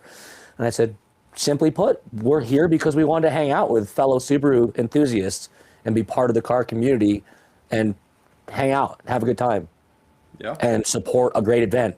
And so the cost expenditure of us going out is, like I said, an investment back into the community. It's us saying, hey, look, we are so fortunate that we are able to have the resources to be able to go to these events and in a lot of ways, give back, do giveaways and things like that, and help give back to people that are in our community, whether or not they're going to give us direct money, or that's, Well, like I Dave, said, that's disingenuous. Dave, funny enough, like you've had two run-ins now with people that ended up like you had Johnny Walker, who we found out is from Colorado. His family's there. So if he ever is back in Colorado, he'll know that your shop is there if he ever needs anything. You have Ethan Hunter, who we found out races at Pikes Peak, who was on the podcast. Yep. And he is local to you, and I'm sure if he ever needs anything, he knows where you're at. Like those are people that you're meeting just by being out in the community, and even though they don't live near you, right? Like they have connections there, or they're from there, or they know, like, it's just in the back of their head. If they ever had a Subaru problem in Colorado, they know your name. They know that you're there, and they know that you are. I'd help them out. Yeah. Yeah, So, if Ethan was having a problem and he needed I forget what he said in the last video. He talked about needing some sensor, I forget, cam sensor or something, and had to go drive 2-3 hours, to get it. It's like, oh, if that's the scenario when we're up, at Snowdrift, oh, Pat and I will look at each other. Let's go. Let's get in the car. Yeah. We'll go make the trip. We got you, dude. And that's kind of that, again, that really really special part of the community that we're so proud to be a part of, and we don't take lightly. And being a part of that is not just us, having a business and making money. It's more about, hey, we're here to help each other out, whether that be somebody's coming through town, like you said, if Johnny's out here, or like I said, if Ethan ever broke down, and if I get a call at 2:00 in the morning from Ethan, he's, the day before Pikes Peak hill climb, assuming we're not already down there, because usually we're down there for the race. But if I get a text, I'd be like, oh man, he needs a sensor. I got you. I would just respond, where do you need it? Where do you need it and what time? Because I'll make sure you have it. And so that's, like I said, awesome the really that you special part about it. I just real quick wanted to address something. So, AJ said that live podcast from one of the events would be huge if it's possible. Well, AJ, Yes.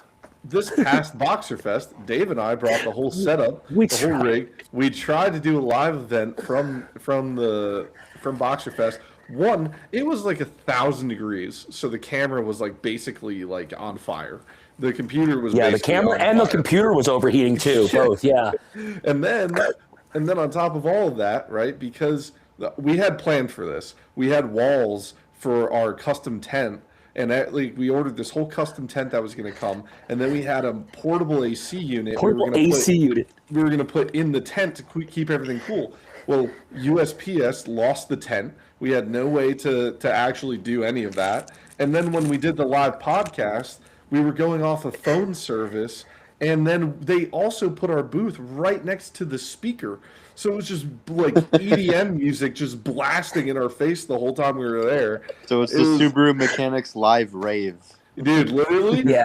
the video exists. I took it off of our YouTube channel, but it was just me and Dave at our booth, and we're just like screaming over the EDM music, and it's like choppy, and it just looks hilarious.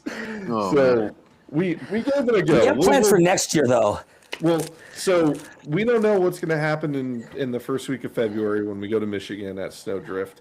We're going to be bringing our equipment, so maybe we'll give it Yes. a go then. So We funny should have enough- good internet at the Airbnb, we're assuming. So, yeah. Funny enough, you say Starlink. Johnny Walker, Yes. who was there, parked in front of us, had Starlink on the roof of his car, and we didn't think the whole time to just turn it on and use it. So, yeah. I also wanted to shout you out live, you my, learn. my mechanic is in the chat. He sent one of these, and yeah. Also, Cody Saab is What's up, watching. Scott? I want to say hi, buddy. So, but yeah, dude, we have tried multiple things now. This podcast is a growing. But that was our first live, so I think it's expected that it didn't go so well, because that's how things usually go your first time around. But you figure it out and you get better at it. And here we are. And like I said, for Snowdrift, we're definitely planning on doing some stuff. It may not be a live podcast. We're not sure again, but there's a good chance we might be able to do that because we're going to have, there's no reason we wouldn't have internet at the Airbnb. So, well, hey, I have a potential idea for you guys. Obviously, you're familiar with the Boxer Fest tech seminars. Have you considered the idea of putting on a tech seminar that you can live record and live stream? So you mean like when they do the tech seminars, we would have our own time block, or are you just saying that we would do a tech seminar pre-recorded, like that we would just post during Boxer Fest? No, you would talk to the event organizers when you get set up to go to the event, or I shouldn't say that. I should say like in preparation, not the day of. But so essentially, when I buy my booth spot, they'll reach out to me and they'll be like, "Hey, thank you for buying your booth spot. Are you going to be doing a tech seminar this year?" And I'll say yes. When you do that, just reach out to the event organizer and say, "Hey, I would like to do a tech seminar. This is going to be my topic. So, whatever topic you want to discuss." And they'll give you, it's usually like a 25-minute time slot. That's awesome. And you can great. live record that entire thing and live stream it, and you'll be inside the tent or inside the building. I think it was at Boxer Fest. It'll be relatively climate controlled, and you don't have to worry about noise because the only noise will be you holding the microphone coming through the speakers. So I know That's a that good idea. they live stream those to the Boxer Fest account, I think. So I'm wondering if I could just set up our tripod next to it, and you could just have I'm sure we could. have could as well. your mic on, and we'll just run it like that. That would be awesome, honestly. We can talk to them about it, because that's I think something where if you were to set up your tripod and your microphones, it doesn't take away from the experience of the event guest, right? So it's a net positive. Some poor guy at Boxer Fest is going to get this email that says, "Hi, my tech event idea is that we're going to teach people why a leaf blower can't be a turbo." Just like, honestly, like you joke about that, but that's like that legitimately That is is actually a a good tech topic. seminar that people would want to go watch. yeah, That could be funny as hell. yeah. We'll even show people how we blow up a leaf blower. Dude, honestly, what you guys should do is you should bring the motor that you've been running on Crisco and crack it apart and have something you can demonstrate and be like, do you want to know what happens when you run your engine on vegetable oil? Yeah. For anyone who wants to know, current update, I actually just checked it the other day because we've actually been driving the Baja a good amount recently. One of my technicians, his car, he had to take it in for some paint work at the body shop. So he drove the Baja for almost 2 weeks now. We're approaching, I want to say, about just shy of 1,500 miles, everybody. Hell So yeah. we're almost halfway there to 3,000. Hell And still, yeah. no knocking, no metal. What else? And no loss of oil considerably. I've only actually, when I say topped it up, right when I first did the oil change, maybe I just didn't, sometimes you didn't put enough in. It's hard to measure with those Crisco jugs, but I did have to do one little top of like just a splash. And that was like the week after I put it in. But ever since then, it's been perfectly on the full mark, has not dropped at all. In 1,500 miles, I haven't had to add anything else other than one little splash. Honestly, that I'm would be amazed. the most amazing tech seminar if you guys literally just walked people through that and all of your findings. Yes. And we have to remember though, we have to drain the oil, of course, and we're setting that officially to Blackstone. We're not saying anything. Again, I really hope Blackstone does not follow this podcast because then that kind of ruins everything. You know what, Dave? I think we'll have to get the Blackstone paperwork back. Report. And then, dude, imagine driving that to Boxer Fest and bringing the Baja into the tech seminar and being able to show Yes. people I don't know. Hey, if this you is can still actually- running, by the way. I don't know if you can actually pull a car in or whatever, but That would be funny. That would be awesome. Be like, the car is here. Be like, that Yeah, we could go out there. honestly put the Baja in It's front been of the idling booth. all day. We could park it in front of the We'll booth just leave it this idling. year. Yeah. Yeah. I think for insurance purposes, you definitely wouldn't be able to drive it into the tech seminar. But you could host your tech seminar and then afterwards be like, if any of you guys want to see like the actual car that's been running on this Crisco, come over by to the Subaru Mechanics booth, come check it out, ask us questions. Yep. Yeah, no, that's a great idea. That's honestly fantastic. Because honestly, at this stage, and I for everyone who knows, I've been clear about my analysis or my prediction. I think it's going to go 3,000 without blowing, but all the being now that we're at just shy of about 1,500 marks. I think it was like 14 something. I didn't do the exact math. It was like 14 miles. But I'm ever more confident than ever that it's going to make 3,000. Just, I think it'd be perfect to pretty much show everyone how reliable a Subaru engine is. And guess what? It doesn't have a head gasket issue. Now, Clint, would you ever tune a car if somebody brought it in on Baja oil or on canola oil? Well, I was just gonna say, because I was one of the people who told you guys that I don't think it's ever gonna blow up, at least not in a way that is related to that type of oil. If you guys brought that to the dyno and you wanted to toss it on there, and I'll do a map on it, you'd probably have to pay a little bit to the shop for dyno rental. But I would literally do that for free. Yeah. Hold up. I'll just bring Trenton a 6-pack of beer for the dyno. Come on, man. Give me 10 minutes up there. Let's go. Dave. Well, Trent doesn't drink, but I would take it. Dave, I'll help strap it down. you know what? We'll make a deal. I'll make a deal with Trent that he's got to reserve us a bay with a lift for the weekend. And Dave, you strap the spare engine in the bed. We'll drive out there, throw it on the dyno. If the thing absolutely explodes, we'll just put the spare engine in the bay and drive it home.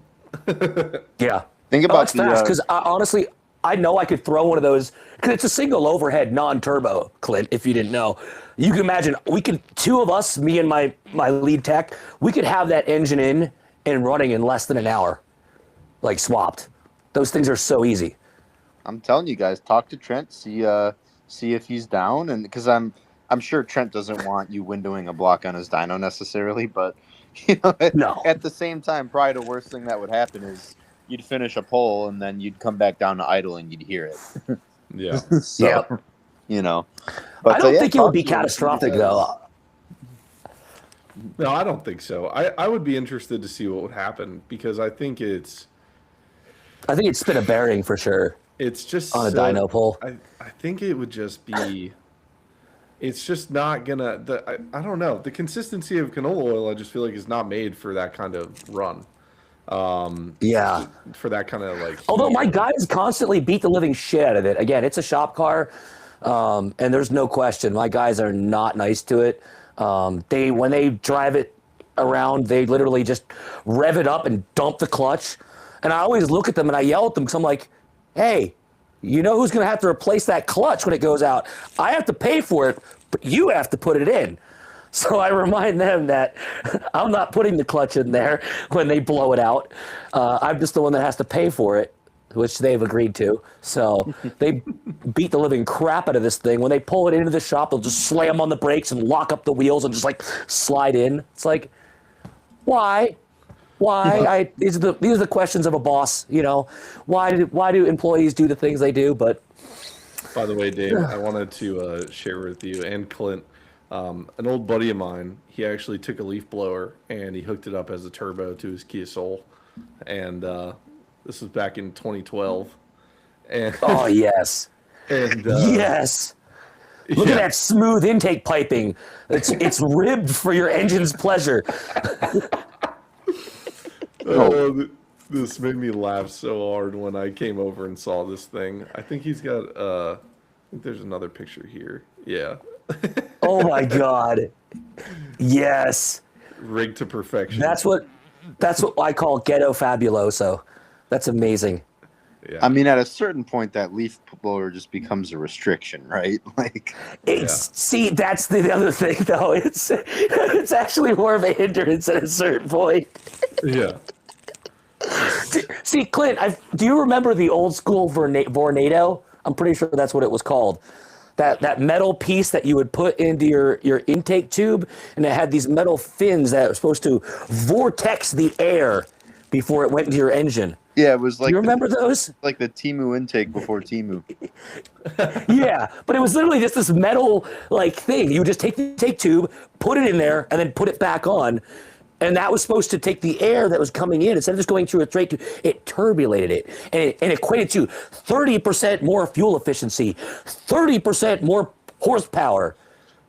Like all those 90s ads where it's like 30% everything. Yeah, like What? the Can intake. Oh, it also has a flashlight built into it too. What? Why does it have a flashlight built into it? Why not? Yeah. Why not? Well, because that one's only a 2-in-1 and ours is a 3-in-1 because we have a flashlight. Oh Yeah. gosh. Yeah. Good times. There's been a lot of changes in the Subaru parts community and stuff like that. I mean, that's the whole episode we just did was like the companies that couldn't innovate or couldn't, figure out how to last. And, for you, Clint, I'm sure that being a tuner, right? Like tuners have been around forever, but like there's some of them that aren't around anymore. And I'm sure that you're constantly figuring out how to not become a statistic with that because it's true. Like some of these guys, they just don't innovate. They don't make changes. They don't really push limits, and then they just fizzle out, And you being teamed up with Teeter and Teeter only working with you, and like it's like such a great relationship. Like, it's nice to hear that you guys are focusing this new year on like really just growing and trying to like take it even further. So. Yeah, it's been a blessing, man. And it's Trent's good people, and everyone that works at the shop is great. Our lead tech over there, Kim, she's fantastic. I mean, I was just hanging out with her the other day, and I was telling her like I don't think I know anyone else who truly knows the ins and outs of some of these motors the way that she does. It's just it's inspiring, and she's young. I mean, she's early 20s, and she's already got all this knowledge and learning new stuff every day. It's amazing to be in a place where every day people that work there, they grow and they develop as technicians or as customer service reps or whatever they're doing. It's just constant growth, and I love it. Yeah.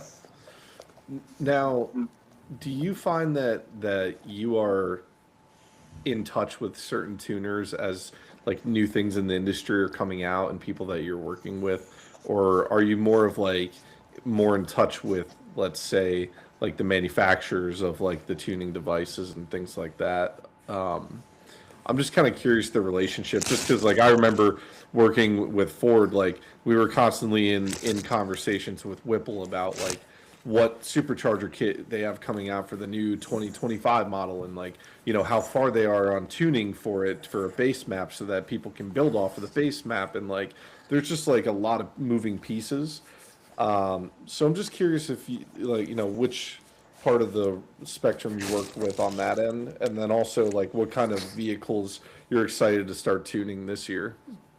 Yeah, so I would say it really depends on the context of the situation, right? Because, for example, when we're trying to dig into like HP Tuner stuff with their new MPVI device and stuff like that, going to PRI and actually having a conversation with the gentleman that helped engineer it, they're always happy to share, at least some of the information that isn't, I would say, like redacted for whatever purposes.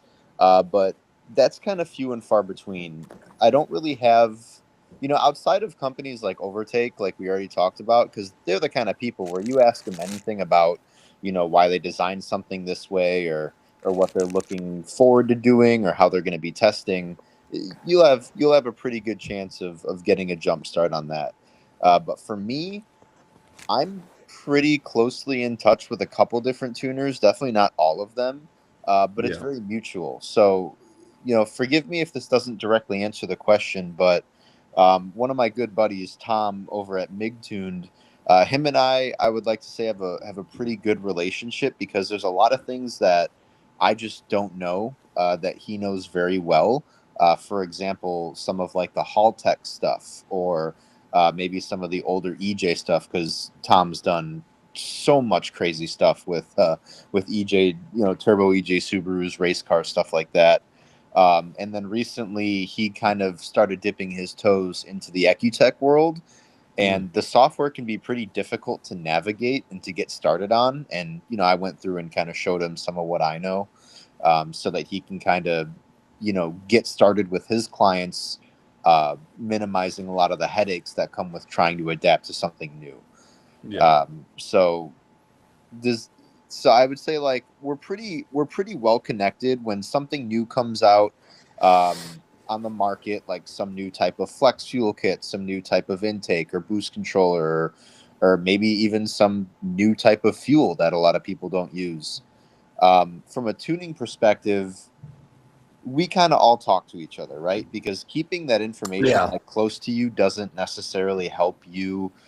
Maybe it does in the short term, but not really in the long term. The end goal of, I think, all these companies is just to make sure the community is happy and that we can all push this technology further together. Yeah.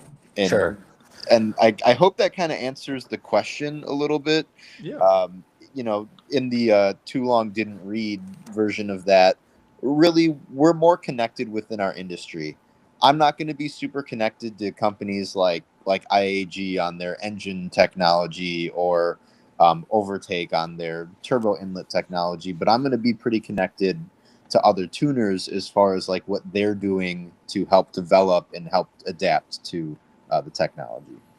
Now, Yeah. being that it's pretty, I would say I'm pretty confident that Subaru is making a new STI model after the Tokyo Auto Show. At what point do you start thinking about tuning the new car? Is it when they reveal that they are going to be producing one? Is it when, the pre-orders go out? Do you wait until your first customer rolls one through the door? Do you get one wherever you can to try to like run some tests on it? Like when does a new model become like a priority for you? So I think with this new model that they're supposedly coming out with, I think the best thing to do if you can afford it is to get one, regardless of whether you are a performance shop or a maintenance shop or whatever. You got to have the car, and that does two things for you. One, it allows you essentially limitless research and development, and two, it shows that you are invested in that platform. For example, Totally agree. when the S650 Mustang came out, there was a shop, I believe maybe even out in Colorado, that was doing a whole bunch of development on them. They immediately started developing things like interior components, body components. They moved on to like basic engine stuff. And then as soon as HP tuners saw that they were super invested in that, they said, "Hey, we have this sort of beta software here. Do you guys want to grab it and try to change some stuff?" And they were like, "Yeah." And so they got the car on the dyno. They started tweaking what little They things work they could, together. and they worked together. But you have to have the vehicle, or else the other people who are also developing stuff for it won't, try and work with you. You know what's funny about the And or they'll beat you S650? to it. Yeah. Yeah, that too. The S650 model really made me laugh when they came out with that because they were like twin throttle bodies with dual intake systems, and it's like every Mustang guy rips the intake off, rips the throttle body off, and rips all that stuff off, and they put a supercharger on it. That's like the first thing that they do when they come to the performance shop is like, yeah, it doesn't matter how many throttle bodies it has. We're removing all of this and we're putting a Whipple kit on this thing. It's like, Yeah. it's like it's interesting when they came out with that because I just feel like, at least my experience in dealing with those cars was that one out of every three that came into our shop was there for a supercharger, and we were just taking the intake manifolds right off the car. Like all that stuff was just being removed right away. So I was like, I don't know why. Like now it's just extra parts I got to store somewhere. Um, it's really interesting how tuning also like with new cars and new technology, like you really have to be up to date on everything because like the dynos start to get outdated with their technology. The tuners change over time, especially to meet EPA demands. um, the new cars coming out, I know some of the newer F-150s, you can no longer just plug into the OBD port. You have to plug in directly to the computer under the hood with like some adapter and everything to kind of bypass the security lockout. Like there's just so many different pieces to this that I just feel like they're making tuning harder, but still like to stay on top of the community, you really have to innovate on these new models and find a way, basically. Well, when you think about like it, Clint when said, there's you a have to will, share. yeah, I was just gonna say, like, when there's a will, there's a way, right? It doesn't matter Yes. how complicated these systems are gonna get, because OEMs don't want people like me getting in there and changing stuff. Like, so they're gonna increase the security protocols. They're gonna They do all don't want that. people like me even working on cars, like mechanically. Exactly. legit, like- Yeah. Yet alone tuning stuff. They don't even want me replacing certain parts, for Christ's sakes. That's the Yeah. level that it's getting to, where they are restricting information. They'll tell you, okay, you're lucky nowadays if you get a wiring diagram. Who gives a shit if the colors are even fucking right and the pin layout is right? You're lucky if you get a wiring diagram, even if it's wrong. Good luck, Yeah. because the state of where we're at, and this is why I've said this, and I think that this group is a perfect platform to, stand on the soapbox about the Right to Repair Act is so important. It couldn't be more integral to not just automotive, but just every facet of our lives, in that we don't own the things that we purchase. Yeah. And the fact that when you buy something, if it's the ability to rip the thing apart and see how it works, whether not to recreate it and sell your own, but just to fix it, that information should not be hidden behind a wall, in my opinion. Yeah, And- you see companies like Chevrolet with the new insane Corvette that they released, the one that's just having everyone go crazy. Oh yeah. One of the big things they said, I think what was it with like the ZR1X or whatever they're doing, and they're like, yeah, this is gonna be like completely uncrackable. Like, this car's perfect. You're never gonna modify it. You're never gonna tune it. We made the security stuff Good luck so with crazy.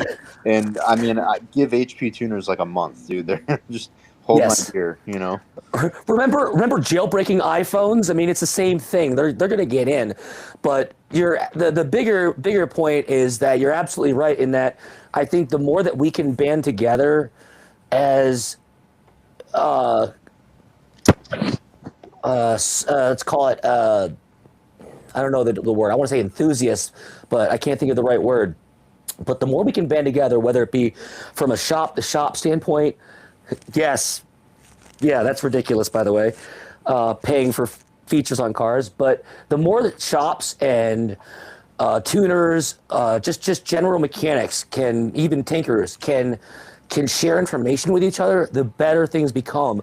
Like, not long ago, it was made aware to me, because I don't take credit for it, but there's a common thing, I'm sure you guys are familiar with this as well, Clint, that with these certain Subarus, if they have a engine failure particularly, and you replace that engine with a brand new everything, I'm talking over the top, every nut, bolt, screw, washer, you replaced everything. All sensors, all brand new. All of a sudden you get a P0018, and you're like, what the hell? Why am I getting variable valve timing codes? Well, and you go through that flow chart, it'll tell you to replace the solenoids, swap them around, all these things, and then it'll basically get to the bottom of that flow chart. I know you know what I'm talking about. It says replace ECU, because the variable valve timing values get burned into the ECU. And this is something we've all discovered in the last several years here. Well, it was made aware to me that there is a way around this. And you can actually clear those with an aftermarket scan tool. We have the factory Subaru almost 5 figures a year subscription base to have the factory Subaru software now, for anyone who wants to know how much this stuff costs. And that still won't do it. But I bought I want to say it was about $800, let's say $800 round number. Aftermarket, launched, branded, no gatekeeping, scan tool. I can't remember the exact model. I think I posted it in the group somewhere, but if anyone wants to know, just let us know and I'll make sure to post it up, the exact product. But this launch tool, I've confirmed, will clear those learned values. And you could say, well, oh, okay, that's great, Dave. I guess you could tell everyone you figured out how to clear it, and which I didn't. I took credit from someone else, but I could keep the secret as tight knit as I can and try to keep it, to where people have to come to my shop and ship their car to me to have it cleared. Or I could just share the information with everyone, because if I share the information with everyone, here's the brilliant thought. All of a sudden, I get shared other information with me. I help everybody, and then if somebody else, and in this case, a perfect example, again, I didn't take credit for figuring out that you could clear the learned values. I took someone else's experience and ran with it. At the same time, for me to gatekeep that and not share that like that other person did and try to spread it to as many people as I can, because maybe I know 20 people he doesn't know. That's 20 more people that know how to do this. And those 20 people, whether they be local shop owners that you might think, oh, they're competition. Yeah, I mean, we're all trying to do the same thing. We're all trying to fix Subarus. But I'd rather all my competition knows the same thing and learns something and benefits from it, because guess what? The next time they learn something that is beneficial to all of us, hopefully they'll share it too. Yeah, that's a great way to go about and think about that. I stand to gain just as much back if I share what I know, because I can now learn what other people know and I don't know. Yeah, actually there was something, Patrick, I think I forgot to address it, that you had also asked, but you had asked if there were any builds we were kind of looking forward to for the year, right? Yep. I just wanted to share this because my phone's about to die, and I wanted to get this out there before I hopped off. But yeah, there are definitely a couple. I'll shout out the people as well. So one of them is that gentleman I was talking about who tuned his own car on our dyno. I was actually talking to him today. He has a GR86 that is currently got a turbo on it. He's got actually the very first in the industry closed deck FA24 BRZ block for it that Trent did for him. Oh, wow. Oh, wow. So what we're having him do is, I was talking to him. I told him, hey, take the turbo off of it. Let's figure this out together. Bring the car. I'll tune it with you. We'll kind of figure this out NA, and then we'll slap the turbo on once we have a baseline and see what we can max out. And obviously not having to worry about engine reliability on that front, because most of the stuff that comes out of Trent's shop is pretty bulletproof, and just kind of, an opportunity for us to both learn the software together, because I'm not a GR86 expert by any means, and this guy is kind of a DIY everything. So that's definitely one project I'm really looking forward to. Another one is a gentleman that actually is associated with our shop as well. He's got a twin turbo Challenger Scat Pack that is fully built by us. His car was actually at SEMA in November. So when he gets that thing back, hopefully, because the first time we did it, we ended up blowing the transmission out, or it just wouldn't hold the amount of torque that we were trying to put through it. So he's going to get a much better built trans put in there, and then we're going to get it back on the dyno and hopefully see what we could do with that. So that will be really exciting. That'll be a 4-digit car easy. And then my personal 350Z with the VHR swap, which I actually have the CD009 transmission sitting in the back of my Honda Fit right now. And that thing is hopefully we'll be going for a VHR record with that car. It's going to be a no corners cut, very easy 4-digit car, everything completely stripped out of it that doesn't need to be there. And I was actually talking to Ecutech about it when they were at SEMA, and they're totally down to give us whatever support we need for that car as well. So it's it's cool. We definitely have a lot of really cool things in the works, and you know, there's a lot of Subaru stuff that we're doing. But it's like I was saying with branching out, we have a lot of exciting projects that also fall outside of that realm. That's awesome. It's great to have a lineup like that too of things that you're just excited to dive into, going into a new year. Yeah, Um, like every car is exciting, right? But some of these cars, I mean, just thinking about it is the same as having a shot of an espresso, right? It just yeah. kind of gets you hyped and ready to go. You know what, Clint? We got one more question. You got a sec? Yeah, for Yeah. sure. Says off topic question. Have you heard of the TGV problem that's been coming up with the FA24? And it says specifically the 22 WRX around 50,000 miles.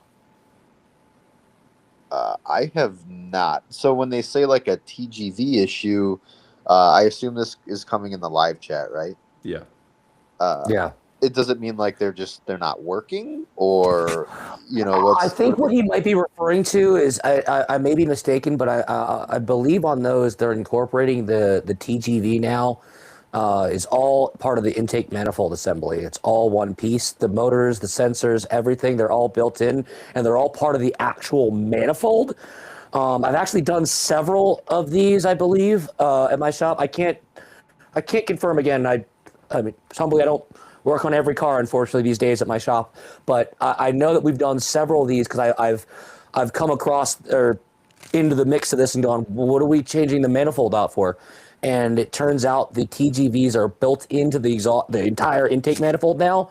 It's all one assembly. I think it's about $1,000 for the part, and you have to replace the whole thing. He says the bolts are coming out of the shaft, and he says it's destroying the engines. Ooh, I have not seen that one yet. Goodness, I'll definitely be on the lookout for that. I've also not heard that. I do know the FA24. At least when compared to the FA20, from my experience, they are a little bit more vibraty.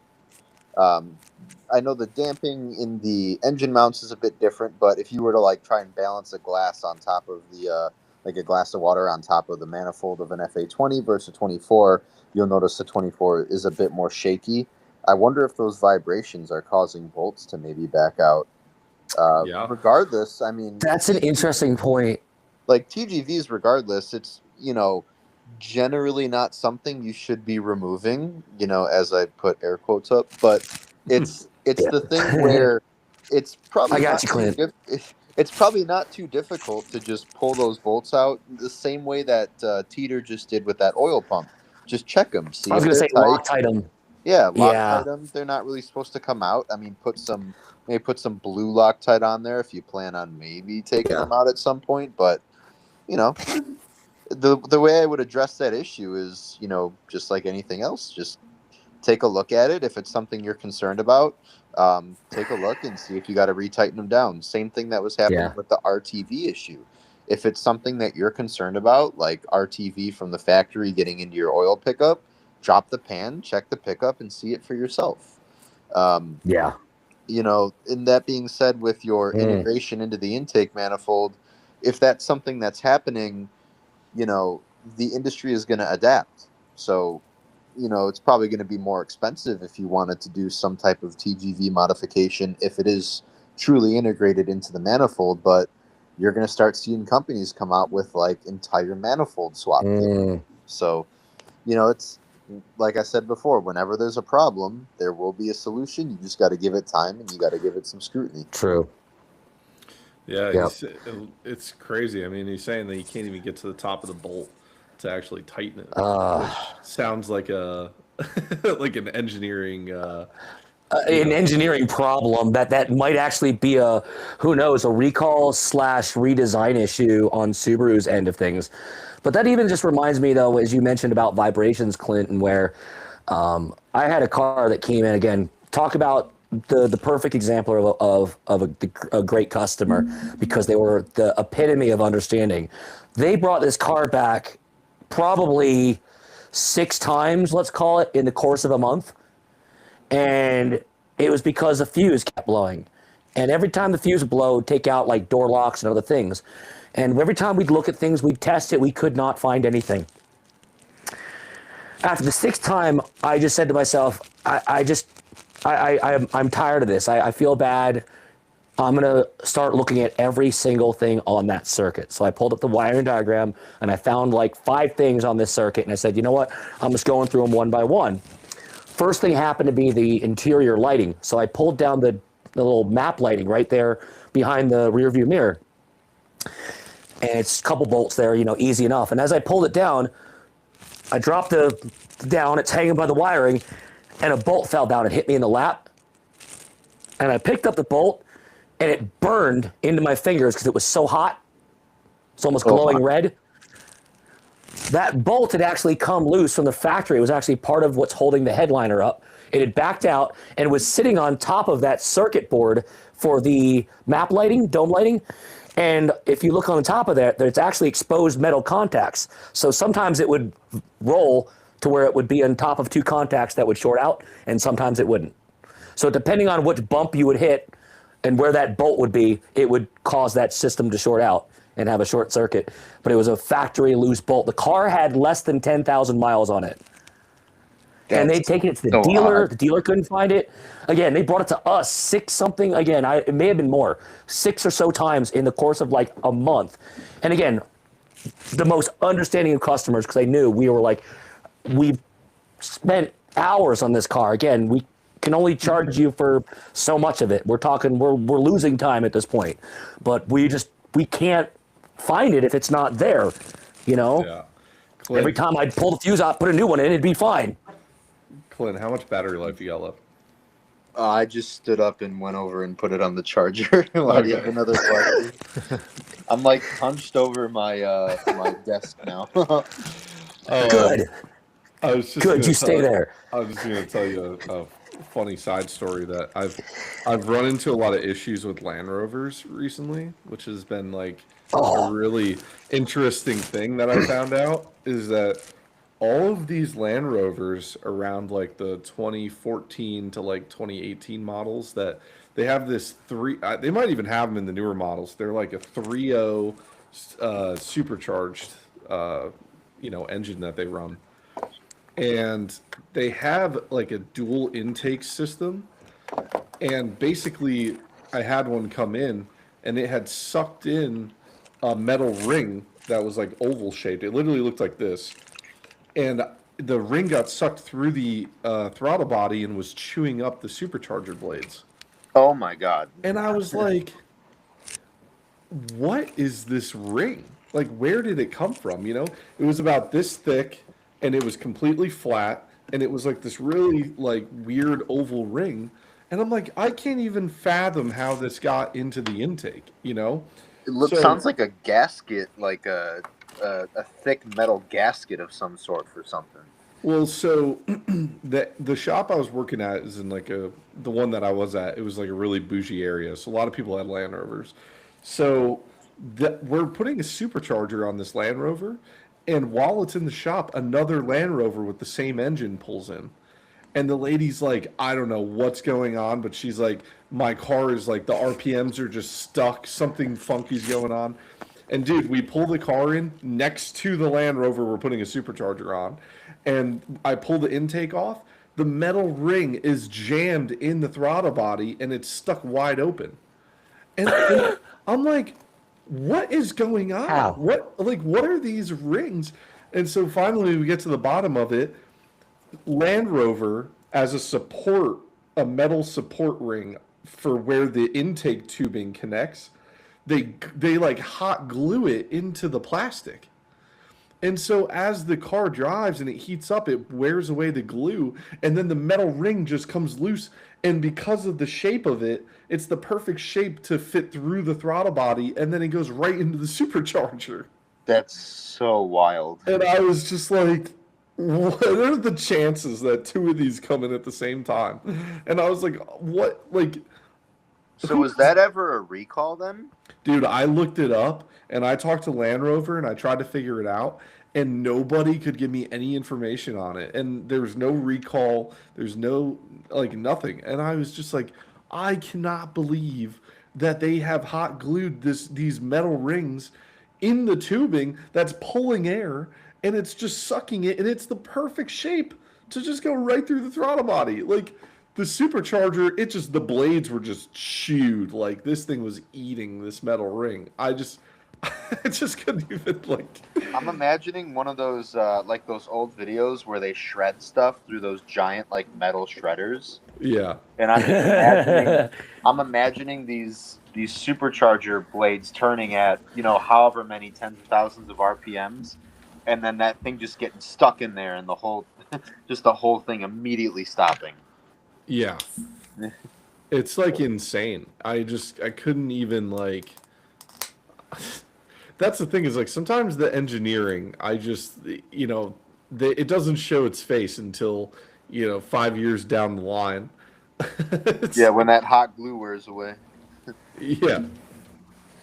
Well, maybe the Land Rover engineers didn't expect the cars to last 5 years, so who knows? That's true. That's true. I gotta agree with you on that one. I don't Like think it's like BMWs. They're designed to be leased. How long? Yeah, how long is somebody supposed to own one? Are you supposed to tell someone when you go to an event, a soiree that you show up to, a black tie event that all of a sudden is, oh, what are you showing up in your 12-year-old BMW? Ugh. Yeah. Wait, you have a 5-year-old BMW? Ew. Mine's Your brand new. BMW better be at least this year, current. Otherwise, you're irrelevant. Irrelevant. Canceled. Mr. Irrelevant. That's my next shirt I'm gonna get. Mr. Irrelevant. All right. Well, gentlemen, it's been a pleasure. I'm gonna hop off of this. Yes. Want to wish you both a happy New Year. Thank you for having me on. Yes. Clint, we appreciate you, buddy, and we look forward to a fresh year and seeing what you guys put out. And Dave and I look forward to seeing you in person once again at Boxer Fest. And hopefully we'll get the chance to link up on some more stuff in the future. So Absolutely. Yes. Oh, and Clint, you need to get some stickers. You need to get some. You need to get some broccoli tune stickers. Oh my God. Yeah. I want one. I'm gonna put it on my Baja. It says it was tuned by broccoli. Oh my God. Well, the feeling's mutual, guys. I love what you do. Obviously, Trent does as well. We look forward to the collabs, and we'll keep in touch, and we'll definitely grab that beer next Subaru event and catch up at that time as well. Yeah, Yes, I'll have to sir. hit you guys up because I might be coming through your guys' way. I'll have to look at my maps when we go out when I come out to Snowdrift. So I'll hit you guys up. We'll see about that if I can stop by and say hi to you guys. Yeah, Dave, our door's always open for you. Hell yeah. All right, man. Well, we appreciate See you, buddy. and we will catch you later. Sounds good. Take care. Enjoy the rest of the stream, gents. You got it. See ya. Well, Dave, then there was two. Well, my dog's been here. For anyone who didn't notice, I was getting groomed earlier. My dog decided that my arm was very tasty. Did see So. that. Did see that. That's the infamous Lucy. For anyone who wants to know, she's a shop celebrity. She has more followers than I do. So Man, I really appreciate Clint and having him on. He's a cool guy. I wanted to, real quick, I gotta show you this. I just, now that we've talked about it, I just feel like I need to visualize it for everyone. Is this Land Rover design has just thrown me. oh yeah. I want to So- see that. Okay, so if you can see, this is the intake for the supercharged version of those cars. And Yeah. so right here, behind this metal ring on the outside, there's actually a metal ring on the inside. And it's a support ring. So like Okay, I know what you're talking about. Yeah. so basically, what they didn't want, right, is that when you clamp or you over tighten this outer metal ring, you don't want it to doesn't collapse. compress and crush the rubber hose. So what do? You put a metal ring that is the same diameter and everything on the inside of the tube. And so they did that there and they did that here. But guess what? That metal ring actually fits through this tubing here. And when the glue wears off, it sucks it right into your throttle body.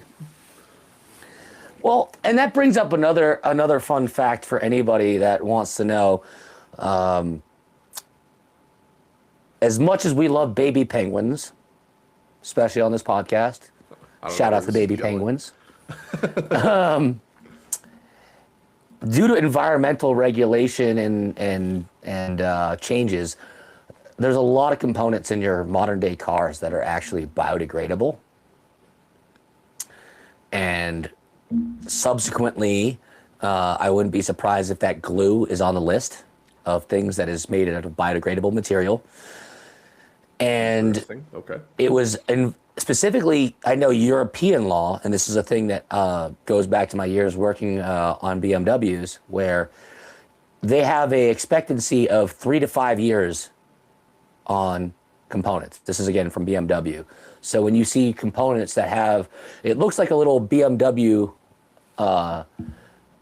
emblem, or roundel technically, but it's actually a clock, and it has a small hand and a big hand, and it actually points to the month and the date that that part was produced. And when you work at BMW, you're instructed to do your visual inspection and identify these date stamps, in which case a car comes in for an oil change, you look under the hood with your flashlight and you go, that's between 3 and 5 years, replace it. That's between 3 and 5 years, replace it. That's between 3 and 5 years, replace it. Sell the customer $8,000 worth of work. Yeah. They came in for an oil change, but they need $8,000 worth of work. Wait, they don't want to do that? Well, then they're not a good BMW owner then. They're not maintaining their BMW like they should.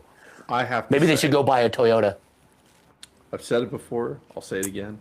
I love BMW for one reason, and it is that they figured out the sauce. They tilted their engines like this, and they know that their valve covers are going to leak.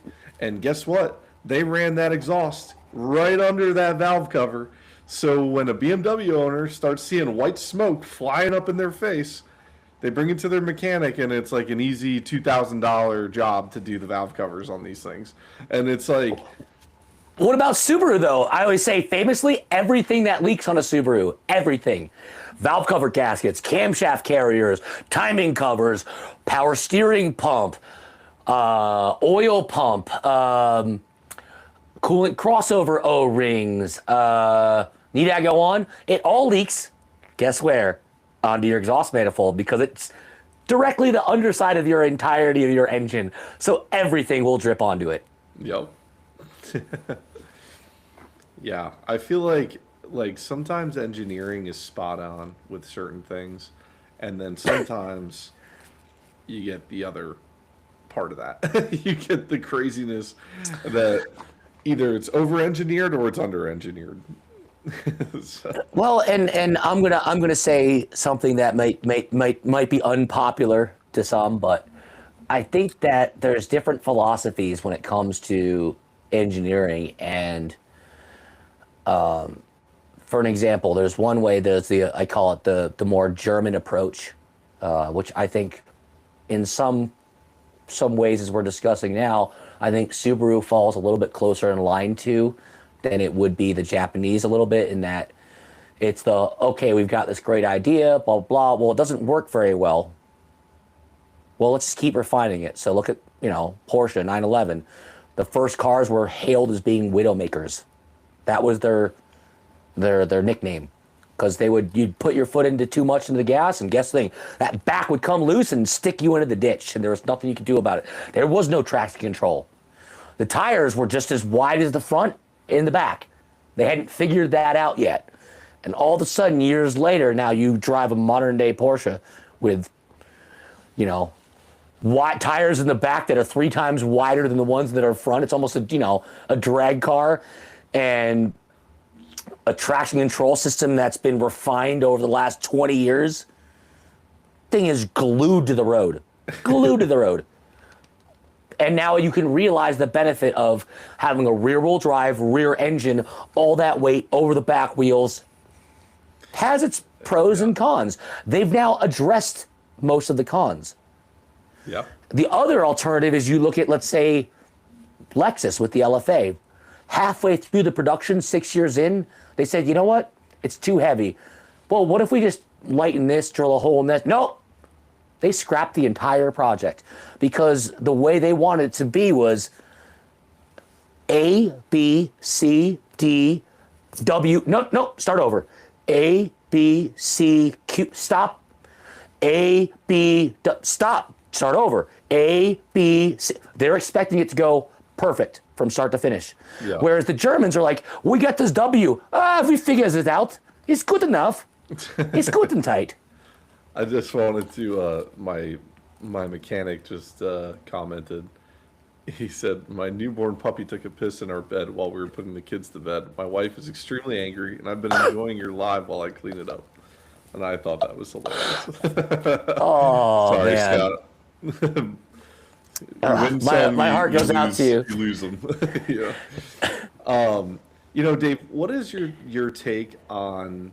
Some people say that, like, I think the adage is that Germans engineer the car for the driver, the U.S. engineers the car for the mechanic, and then Japan engineers it for, I guess, both. I don't know. Like, I know that, like, some of the German cars, they're built in a way that's a good take. like, I think it's the German cars are the ones that they're built for the driver, so like they don't really care about how easy it is to work on it. They're more like, we just want this car to be like perfect center of gravity and do everything that we want it to do, and we'll just figure out where everything goes later. Versus like American cars, you know, we have like trucks and big engine bays, and like, so we kind of make things a little bit more geared towards the mechanic. They're easier to access, they're a little bit easier to work on. And then I think that with Japan stuff, it's Americans don't have big enough hands, so it's not really made for Americans anyway. And then I think as far as building it for the driver, that's 50. The Italians build it for aesthetics. They just want it to look good. They don't care if it breaks down. It better be looking good on the side of the road. Yep. Alfa Romeo. Yep. Yeah. Your Mini Cooper will need the entire front end removed to replace a serpentine belt, but it does have a British flag on it, just so you know. Well, and I feel like the Brits are kind of, they're a little bit more aligned with us. I feel like they're a little bit more blue collar. It's the, you know, I feel like on a whole, it's that kind of take it apart, put a hole on the front end on it, and you can have it done in 20 minutes, you know? Yeah. Like they kind of built in some serviceability there. And you're right. I mean, despite my begrudgingness to admit it, because there are certain things, don't get me wrong, that I feel like American cars rather, definitely could learn from other automakers from. But at the same time, you're right, it's a little bit more of that kind of simplistic, well, why am I going to reinvent the wheel? I'm just going to bolt it right there to the wall. There you go. That's the wheel. You know, and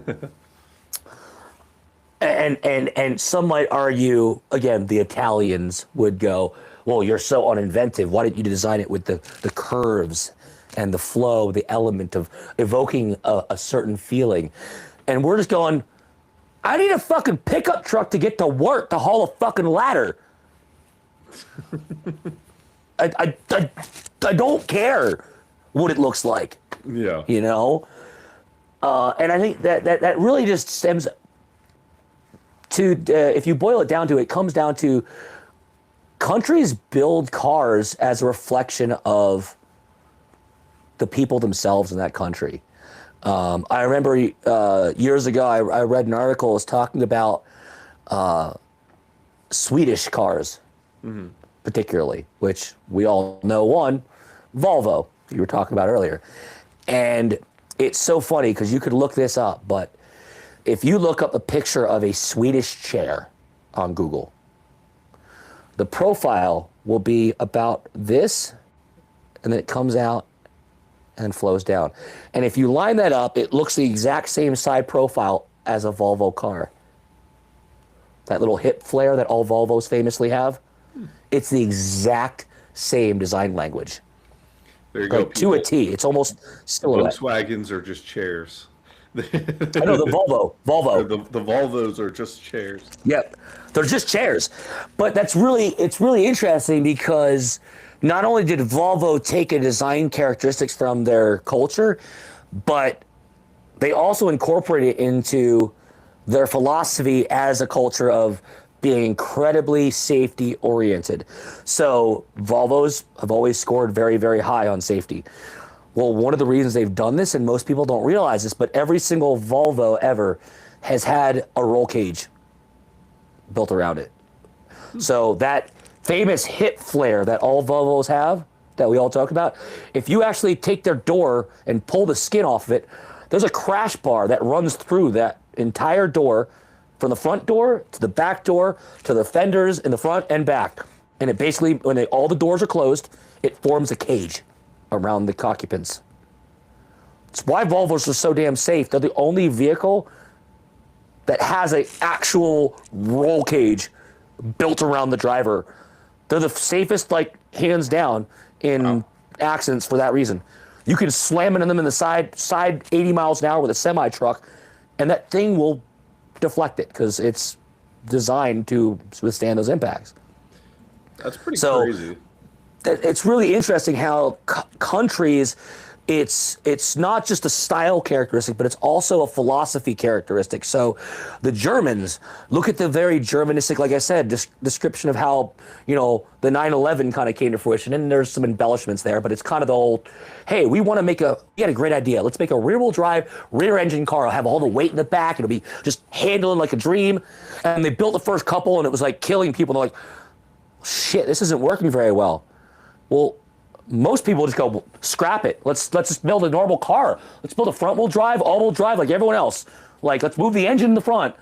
And they kind of did that with their 944s and other cars. Porsche did not just make rear-wheel drive, rear-engine cars. For anyone who doesn't know the history, I mean, they've made other cars. But that was where they really put all their heart and soul into, is making this rear-wheel drive, rear-engine platform work. And it was that very Germanistic kind of stubbornness that they figured it out. They're like, well, what if we just tweak this? What if we just do this? They're constantly looking to improve, Yeah. And that's admirable in its own way. I think that's also a testament to Germans in general, not to, again, put anyone in a box, but I think Germans just have a different kind of way of how they culturally think and operate and things like that. Differential to how Japanese, or like you said, Americans, we're very blue collar, It's interesting with European cars too, because again, like, they're smaller because they're based for, they're more for roads that are smaller and tighter. And, I've driven in Ireland and it's tight, dude. I was in a small car and it's tight. It's like some of those turns, you're getting real close to rock walls and other random stuff. And like, I just feel like the engineers have a tough job to figure out, how are we going to make it compact, made for this kind of area? How are we going to make it so that the mechanics can easily work on it? How are we going to make it so it aesthetically looks good? How are we going to make it last, I was going to say, how do we make it last 200,000 miles? But really, how do we make it last a warranty over? That's the reality. It's just good catch there. It used to be that way, though. It used to be like these people, like, this is another whole thing, is like, dude, they used to make cars and they'd be like, man, like, they were all about, how do we make a solid product? Something that's going to go the extra mile. It's going to last forever.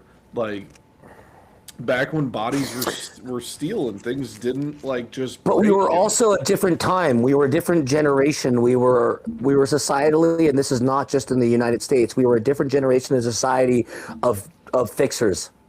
And as we've shifted, I mean, I understand it. I think it's, and not to get into the whole philosophical conversation here, but I think it's natural progression, because when you have a generation of, well, I don't have money, so I had to fix what I had and blah, blah, blah. Well, do you aspire for your kids to do the same and struggle and have to make ends meet, Yeah.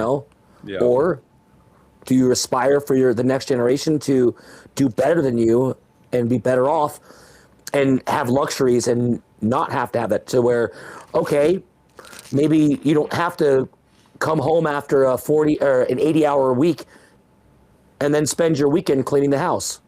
I wonder. You now can hire a cleaning service and you only work 30-hour weeks. I wonder where it began, right? Like, I wonder at what point. Caves. I wonder. Sorry. I wonder if companies making bad products were still lucrative, and people were just dealing with the fact that like this product is not going to last forever because it's cheaper, and then like that's the whole thing, right? Like that's the trade-off. The price is cheaper, so like people are more willing to buy something that is in their mind, right? Well, you say it all the time. Well, it only cost me $30, so like who cares if it breaks? I'll just get another one. But the point is, it shouldn't break. It's a product being made by a company that should last. It shouldn't just be the mindset of like, who cares when this thing gives out, or dude, wheel hub bearings, dude. Oh my god, not this camera thing again. Hang on. I hate this thing so much. Nobody ever buy the OBS bot camera. The AI system is awful. It doesn't do it doesn't do anything you want it to do. It's like There it goes. It started to go. Hang on. Huh? I'm right here. There we go. Oh, we got another one. A little more. This thing always is like just awful.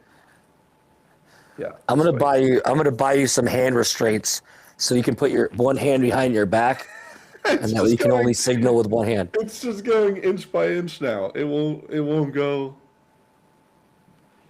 Hang on. Oh my god. It's not doing. Okay. There it goes. I'll take it. That works.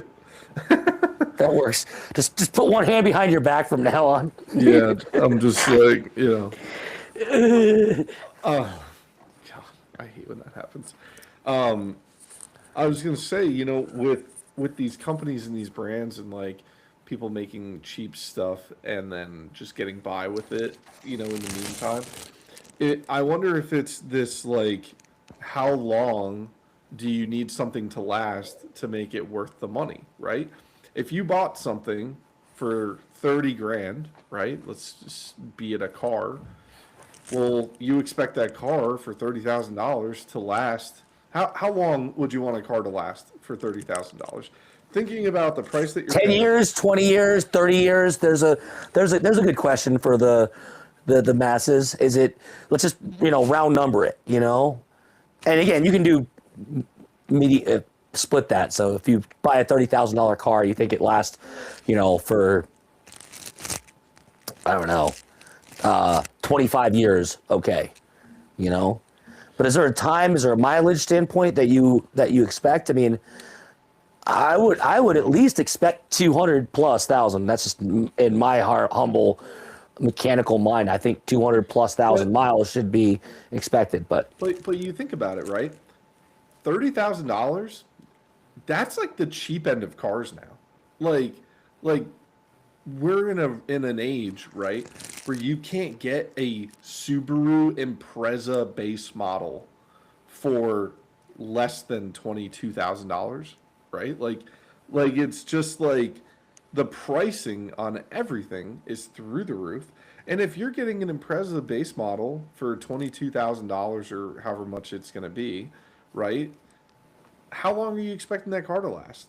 I would say, being that it's on the lower end of the price range of being able to buy a new car these days, we're just talking new cars. I would expect from 0 miles, I would want to get, I think that the range has always been 200,000. I think if you can get 200,000 miles out of a car, it has done you its service, right? same. Now, being that it's on the lower end and being that things are cheaper nowadays, Split the difference, say 100,000, 10 years. 100,000, 10 years, right? Like that's kind of the range that you would think with the price of these cars.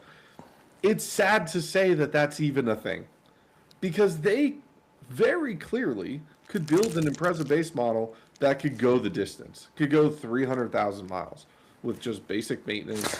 And They also can build one that blows up at 102,000 miles on the mark, yeah. Oh, we got like a time detonation fuse. Super Base said, I got a 23 WRX with 10,000 miles for 28K, and that's some Cobb stuff. Love the car and deal. Nice. Well, I have a 2019 WRX Premium. I had it shipped in from Washington State. Car showed up, very low miles. I think it had 23,000 on it when it landed, and had some Cobb like accents to it or whatever. But the whole car was essentially stock outside of. Lo and behold, they straight piped it with a titanium exhaust, and I got some money out of the deal just because the cat problem. And I built it up with some Cobb parts and some easy stuff, and like at that point, right, I'm upgrading it, and I am expecting that the lifespan of this car is no longer what it should be. So I think that like in terms of like a new car, if you bought a new WRX today, right, not knowing anything about Subaru or WRXs, I would say a WRX should last you 150,000 miles because of the price point, because of what it is, because you're getting a It should. premium. And I think that if I think you're right. and I think if you're buying an STI, that you should be getting the white glove freaking treatment when you go to Subaru. It should be this. But see, here's the raw problem. deal. It's predicated on the demographic of the type of people that are going to buy them, and that's the hardship. I think that's where Subaru historically has always been really keen to have, let's call it, do their experimental type deals. So, as we've talked about, the 2005 to 9 Outback XT, same engine as the 8 through 14 WRX. So when someone came in with a '08 WRX in 2009 and said, my engine blew up with 20,000 miles, you guys don't know how to build an engine. They go, well, that's funny because we have an Outback in the shop right now that has 100,000 miles on it. It's 2005. They didn't blow their engine up. They have a little bit of a I told you so, I guess, in their back pocket of, no, we know, for better or for worse, sometimes they discover things are problems or what have you. But I think that Subaru does what they can to try to mitigate that as best as possible. And that was kind of going back to where, and this is kind of another interesting, kind of side tangent, sorry to pull away, but what about Subaru telling all the dealerships, if you have a Subaru that's lifted at your advertising for sale, get rid of it. Like, take the lift kit off it. We're not endorsing that. And guess what? I saw the letter from my local dealer. They showed, I was like, oh, you guys sold a lifted Crosstrek you guys had out front for display for like a year? They're like, no, we got told to take it down from Subaru. I was like, what? They showed me the letter. It basically said, do not endorse any aftermarket lift kits on Subarus whatsoever. If a customer comes in with any lift modification to their Subaru, void every and all warranty for the engine, transmission, drivetrain, everything, because that's all now stressed because of an unsanctioned, unapproved aftermarket lift kit install. Springs, spacers, we don't care. And then guess what they did 6 months later? They came out with the first Wilderness Edition. We're doing our own factory lifts, baby. Yep. If you do your own, it's not endorsed. It will void all warranty. But you pay us another $8,000, you can buy an Outback Wilderness. Yep. Because it's factory lifted and it's full warranty. Well, so it's funny you say that because I was just looking into a couple things. I wanted to know what is the most expensive Subaru for sale. Well, obviously mid-50s for like a top-end STI, But then after that, it's the Forester XTs and like the high-end like sport model off-road vehicles. So, first point I want to address is yours on removing all that stuff for their own kits. I feel like that is like such a a bogus thing because the aftermarket is always going to be there. You can't make the aftermarket disappear. I know you're pushing your own lift kits, but they know that currently, right, the way that things are, people don't know who to trust. They don't know what companies to trust. They don't know what brands to trust because everything is from AliExpress and everything is from Temu. That's why Subaru's doing it, because now you can go to a Subaru dealership, you can buy an Outback Wilderness, you can get it fit with a factory-approved Thule rack, Thule rooftop tent, and all the bells and whistles, all from the dealer. First off, I got my roof rack from Subaru for $150. The Thule rack, my cost was like almost $700.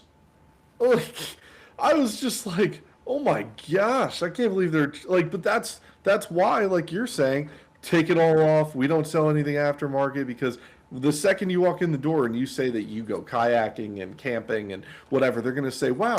We have a package for you. We have a package just for you. It's the kayaker package. It screams kayaker. Comes with a special kayak. We'll mount everything for you. Bring your kayak in. We'll put it on for you. You know, this is what we were just talking about with Clint is like, you know, you think about it in the PC world, right? Let's say you don't know how to build your own PC. It's a lot of parts. You got to do a lot of reading. It's a lot of knowledge to know how everything goes together and how to build a computer, right? So now these companies like Newegg and Amazon and all of these places are selling them pre-built. You go to Costco, I see it all the time. People are buying pre-built gaming computers because even though it's cheaper for you to build your own and the knowledge of building your own, you'll know how to upgrade it in the future. People don't want that. They just know what they want. They want to be able to play games, and they know that they want them to play well, and they know that there's a chance that they're taking. This is where it gets all muddy, right? Now you're buying parts from all these different vendors. You have all these different part warranties you got to worry about. Versus if you just buy it pre-built, and then there's only one person you ever have to go back to if there's a problem. Amazon. You got to go back to Amazon. You got to go back to Costco. You got to go back to Newegg.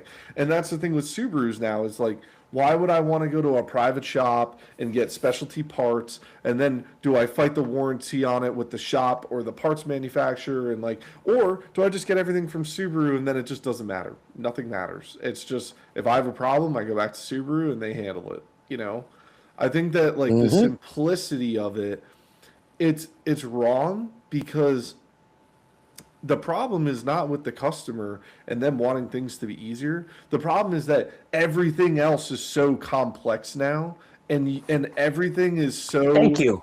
Everything is so hard to understand and like hard to know who to trust and where to get things from, and like that's where people are like kind of put off, and they're like, I would rather just get it all from the dealer. I don't care if I got to pay more money. I know that I'm protected by doing that. So, you know, to your point, and you know, that was the one thing I wanted to address. The other thing is, if I come to you, right, and I get the Wilderness package and I get all the top of the line stuff with the roof rack, and you know, if I get an STI, especially an STI, when I walk in that building, it should be white glove service. It should be, you know, I don't care if this isn't a BMW dealer. I bought the most expensive vehicle that you sell. Do you want me to go buy a BMW for the same money? I will. And guess what? They'll treat me like I'm like white glove service. You know? Nah, correction, they won't unless you buy the top end BMW. Well, that's true. That's true. But still, you can there's levels to this. But dude, you think about it, you go to Toyota, mid-50s, you could buy a Supra. I'm sure that when you walk into Toyota, they're going to treat you a lot differently. You know, you bought the top of the line Toyota with a BMW engine. Well, yeah, but then again, you say top of the line, but is it? Because guess what? All of a sudden you buy a Tundra fully spec'd out and that thing's $180,000. It's like, oh, okay. I'm exaggerating, but you know my point. It's like these trucks are getting exorbitant. They come with Napa grain leather for the seats because you're a working man and you wear Carhartt and you work with your hands, so you deserve Napa grain leather for your seats and wood grain trim on your dashboard. Changing the spark plug on the FA24 driver's side by the firewall. Who has time for that? Small hands. Yeah. If you need help with that, Dave has the hands. He knows how to get Call in me. there. Yeah, man. I feel like in the beginning when we were first talking about this, I was like, man, I think that people are just being unreasonable. I feel like these companies are going out of their way to like make things easy. But now I'm realizing, right, over time as we've been talking about it and talking about it, the episode we just put out about policing the parts, like this is the whole problem, is that the community has let these companies get away with screwing them over. And so now, right? They can't keep getting away with this. You know, they let them go. You get to sell shitty parts and keep making money until you go out of business. People don't know who to trust, and then you know you hear these horror stories about these shops and the things that happen, and like that's why I feel like this group is great, the Subaru Mechanics group, because there are guys who have been around for a long time that they call the BS, and they lead people in the right direction.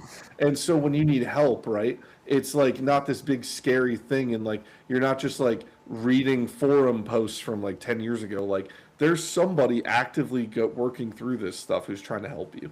And so I think that like as far as like the dealerships offering these packages and like trying to keep everything in house, okay, you're getting Subaru quality parts for your Subaru. I don't have a problem with that, but I think that when they start selling their own aftermarket parts, like the Tully racks and everything, They're limiting you.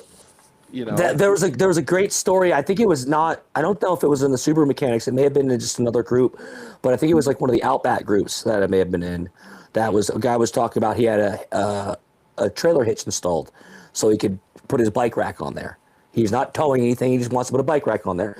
Well, he did the factory install from the dealer, factory hitch, everything. He said it was a great experience, but the only problem he had was, according to the fact, and I've done plenty of these, they trim it and they have a little piece of trim molding and everything to cover where you have to cut the bumper out to fit the hitch. They have a little, template. It's a little piece of paper you print. You just cut it out and stick it to there and you trace it out. Well, he complained to his dealer, said, hey, my hitch that I got, or my bike rack that I have, my bike carrier, it doesn't fit great with that cutout. I'd love if you could cut it out a little bit more. Just make it opening a little bit bigger, because my hitch for my bike carrier would fit better. He said, no, we can't do that. Dealership said, no, we can't do that. That's unapproved. That's unauthorized. We don't just cut bumpers like that. We do it by the factory. Unauthorized. Yeah. Excuse me? Cut the fucking bumper, dude. And so he came, I think it wasn't the group, maybe, but he was asking for advice. Like, hey guys, anyone got any recommendations how I can just fucking do this myself? Because obviously they won't help me. Like, and what their recommendation was, here's the kicker. You know what the dealers told him? That's because you're using a fucking unauthorized hitch mount bicycle rack. If you buy the one from us, it's guaranteed to fit without touching that bumper at all. Yeah. I mean, they're not wrong. Yeah. But yeah, that hitch, he's like, yeah, and he showed like a whole thing. He's like, yeah, they wanted like $900 for this fucking bike rack or whatever. I got mine for like $700. Yeah, it's an expensive premium one, but I don't need the fucking one from them. Yeah. I have one already. It works fine, but I hate when I put it in and I have to like basically push it up against the bumper to get the hitch pin in. I figured if they could just trim it a little bit more, it would fit. I commented, I was fucking furious. I was like, dude, go to any fucking independent shop. I mean, I think I looked, I was like, he wasn't local, because I would have fucking done it for free. I would be like, dude, come by my shop. Take me 5 minutes. I'll cut your bumper right out. Have a nice day, dude. Like, how much of an asshole do you have to be to say, I'm not going to trim your bumper up because you didn't buy our bicycle rack? That's the problem I have with it. It's the same deal with which I've always seen is they sell a car that doesn't have a front license plate bracket, and then the dealership in a state that requires them. Yeah, and then the dealership refuses to put the license plate on for you because they don't want to drill into their own bumper, and I'm like, how is this possible? Like, but we can sell you an $80 bracket to put the front license plate on. Wait, Yeah. you're selling this to me in a state that requires front plates, and you're not giving me a front bracket for the front plate. Yeah. I'm done. I'm done. I'm done. I'm done. I'm done. I- You did everything you could to alienate me from the dealership now. And that's the level of, I think, frustration I think everyone could agree with. It's like the dealerships, it literally feels like they're just trying to squeeze you. You know, I heard this analogy the other day. It's shifted. I don't know when, or I can't put a timestamp on it, but in the last year or so, a couple years, let's say, it's shifted to where businesses are pissed off. They have to get their money through you. Yeah. Think about that. They're mad. They're like, oh God, I gotta advertise to him, and then I gotta get his. He's gotta open his money. He's gonna be all pissed off at me and give me money, and I'm not gonna like it. Yeah. What is happening here? They want you to just hand over your debit card and just tell them what you want. And smile. And they don't want you to ask questions. They don't want you to really deal with them. It's an ongoing problem, and I feel like it's just never gonna solve itself. It's always gonna be like it's getting worse in the way that these companies. This is the problem overall, big picture. I'm gonna make it real quick. You know, these big companies, I'm not going to make the L shape with my hands. I'm not letting this camera zoom in on my face. No. So these big companies, right, who are way up here at the top, they get the big bright idea that, hey, we could do way more if we go publicly funded and we just enter the stock market and, you know, whatever. Or like these equity firms, same thing. We could go big if we have other people that buy into us and whatever. So now you put yourself in this place where your business is not a business, it's a product. And your business needs to be making people money. And if it's not making them money, then they have no need for you, and they will either sell you or they will close you. And so that's where it becomes an issue, and where all these quality problems are coming from, is that like all of these publicly traded companies are like, we have people who technically own us that are expecting us to put out better numbers every single year. And just in the way of the world, you can't just always be on the up and up. It's just you can't go up forever. You eventually are going to have a down year, or something's going to go wrong. Like but every company has the mindset of you need to be on the up and up every year. We want to see maximum profits. We want to see the most that's ever been done before. And so, you know, it ends up causing them to cut corners with quality and cut corners with the product, because again, they just don't even want you involved. They just want to basically be like, you know, that's like with Amazon, like they want you to be on recurring orders. Do you want to order this every 2 weeks? Because they don't want you to have to think about the product or think about when it's coming. They just want you to give them your debit card and they'll take care of the rest. They're going to tell you when Set it and forget it. Dude. It's a problem, dude. I mean, when these companies start becoming the product, it really just destroys everything, because they are just only out for impressing and pleasing the people who own them. And They're investors. And to do that, the only way to do that is to somehow make more money every year than you did last year. And the only way to do that is to raise the prices on products every single year, or you lower the quality of the product so that you're getting more profit, or you just basically do what Amazon does. You set people up for recurring orders so that they just forget about it and the stuff just keeps appearing, and then you're guaranteeing the money in the fact that you know that you've secured it already. Like it's already, you know, it's coming, you know?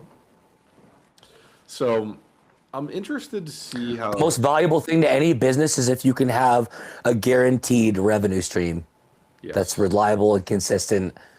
That's the most valuable thing. And dude, both of us being in the shop industry, right? COVID was a weird time. I feel like our shop at least was business was through the roof. Everybody had money to spend. Same. And now we're in a weird year where like the the come down from COVID has just continued, and now it's 2025 going into 26, and I feel like now they're talking about stimulus checks again and all this other stuff. So like we were way up here with this whole thing with COVID, and then it kind of peaked out and it's dropping, and you know, as shops, the only thing that you can think to do is raise your labor rate, or maybe you source parts differently, or maybe you just try to figure out a new tactic, more advertising. But like some of these companies, their first thought is like, you know, they're just like, we could just screw the customer and we'll be okay. And it's like, that's just not how it's supposed to be. It's, I don't know. I've always had problems with that. I think that like the customers are the reason you're in business, and they should be on the pedestal, right? And you should Your be top doing priority. you should be doing everything to please them. So They're who put food. They're who puts food on our table, and we would not be where we are without the amazing customers we have. I mean, talk about end of the year kind of closing things out. Where the holiday season, Christmas, we're so fortunate to have just such amazing customers. I can't say that enough. To the level that which I never imagined this. But we get like a couple dozen Christmas cards, gifts from customers, and we're not, it ranges. Don't get me wrong. We're not, none of it's expected. It's quite the opposite. It's just, it further reinforces why we do what we do. Mm-hmm. Is seeing some of those gifts come in throughout the end of the end year right now. And yeah, whether it just be something as simple as some of our customers just send us like one of those little tins of cookies or something, Yeah. For anyone who doesn't know, fun fact, that's the way into any shop's heart is food. I taught my mom this years ago. I told her, I was like, Mom, you like baking? She loves baking. And I was like, bring your cookies to the shop. And she's like, why? I'm like, trust me. And she started bringing cookies to the shop. She's like, yeah, every time I go in there, I pull up to the shop. It looks like a ghost town. No one's there. The minute I walk into the office, everybody comes out of the woodworks. Hey, Mrs. G, how you doing, Mrs. G? Hey, how's it going, Mrs. G? Oh, thanks for the cookies, Mrs. G. You're the best. She's like, everyone just comes out of nowhere. I'm like, Ma, they're like cockroaches, mechanics. The minute we sense there's food in the building, we will find it. And so I was like, that's the way that you can get in with your shop, is bring them some snacks. And sure enough, we get those kind of gifts, and it just goes without saying that it's beyond appreciated. Like, it really resonates with your mechanic, or your local shop. It's like, hey, thank you for taking care of my car. Because you know what? And again, it goes without saying we don't expect it, but it just further reinforces why we do what we do, because we really care about people's cars. I always say, for anyone that comes in and throws their keys at me and says, take care of it like, it was your car, I slide their keys promptly back and I tell them, time out there, buddy. I won't take care of your car like mine, because I know what I can get away with. I think if Clint was still here, he'd agree. We get away with some sketchy stuff. We'll drive a car with, 2 bolts holding the seat down just because we couldn't find the other 2. My favorite is always when they ask a question like, well, would you drive this car? And I say, well, I would personally drive this car, because I know even if the wheel comes off, I could probably swing it. But I'm like, as a customer service representative, what I'm supposed to tell you is, no, this car is unsafe and is undrivable and should be towed wherever you take it. But you would risk it. You would risk it. Yeah. You're driving that car home. I always say it's not what I think it's what I'm supposed to tell you. It's, you know, Well, and a better way to say that is because I never like it sounds kind of I guess corporate. Reverted to, which is true. Would I let my mom drive this? yeah, And that answer is invariably always no, if it's a safety concern, Yeah. because I'll be the first to say, mom's car gets anything and everything it needs, no questions asked. I'm proud to say at this stage that's the silver lining. You work your 25 years in the automotive industry till where you finally own a shop like myself, and the one thing you hope you can do is provide for the people that provided for you and give back to them. And so I always say my mom does not have to pay for car repairs at this stage. Like, her car gets taken care of. Her car comes in, and I just tell my team, or rather, if I'm not the one working on it, usually I am, but I say it gets the works. Like, Yep. anything and everything. There's no approval. It needs a cabin filter, put it in. yeah, Like, just do it. Like, anything, everything, mom's car. And now there's a little embellishment there because mom's car probably gets a little extra. She's got the K&N air filter in there because yeah. Dave's mom. 25 more horsepower. Your mom's Carfax list is just like, just every. It's like a Rite Aid CVS receipt. Yeah. It's just like 20 pages long.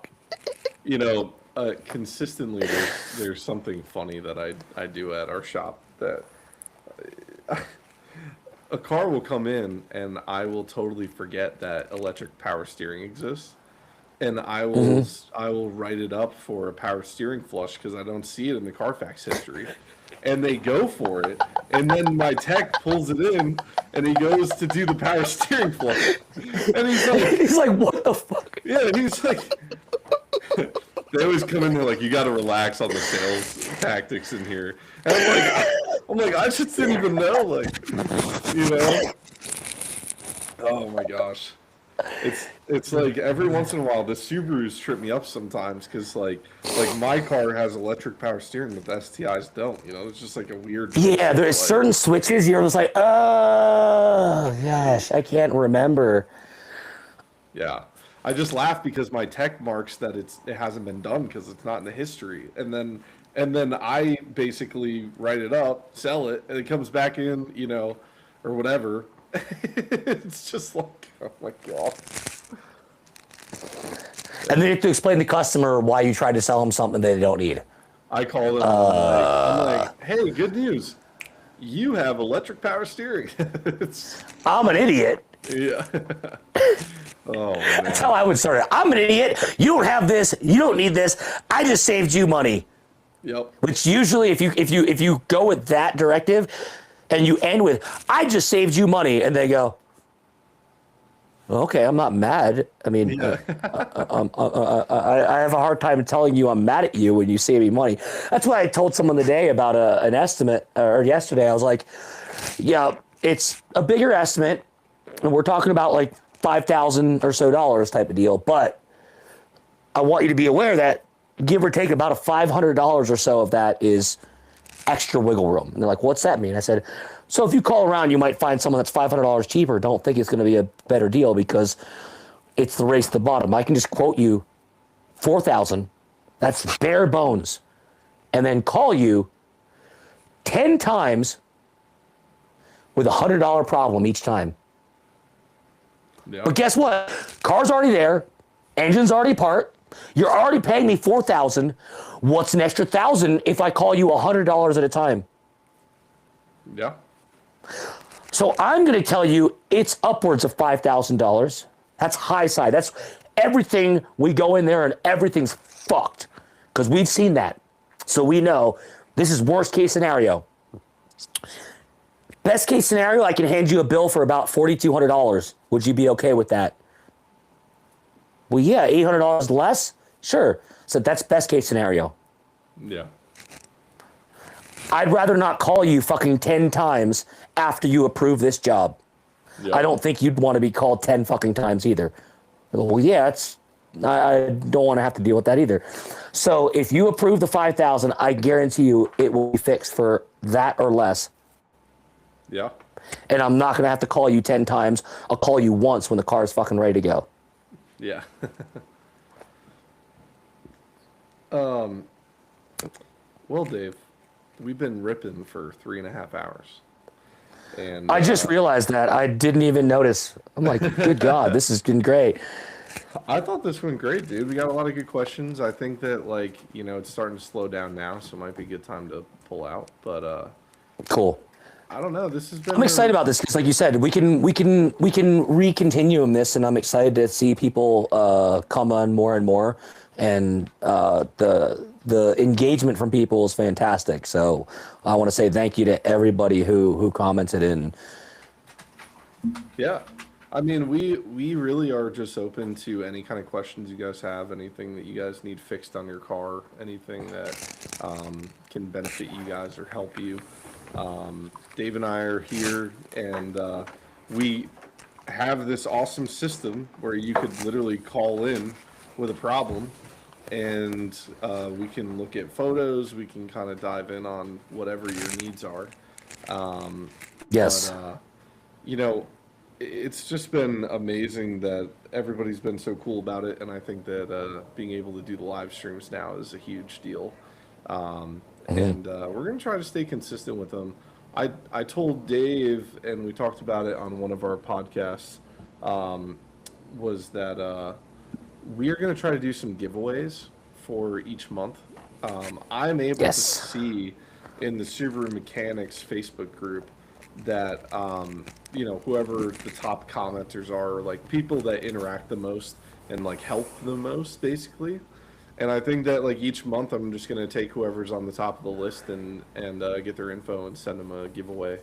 So, yeah, I think that's gonna be kind of a good thing.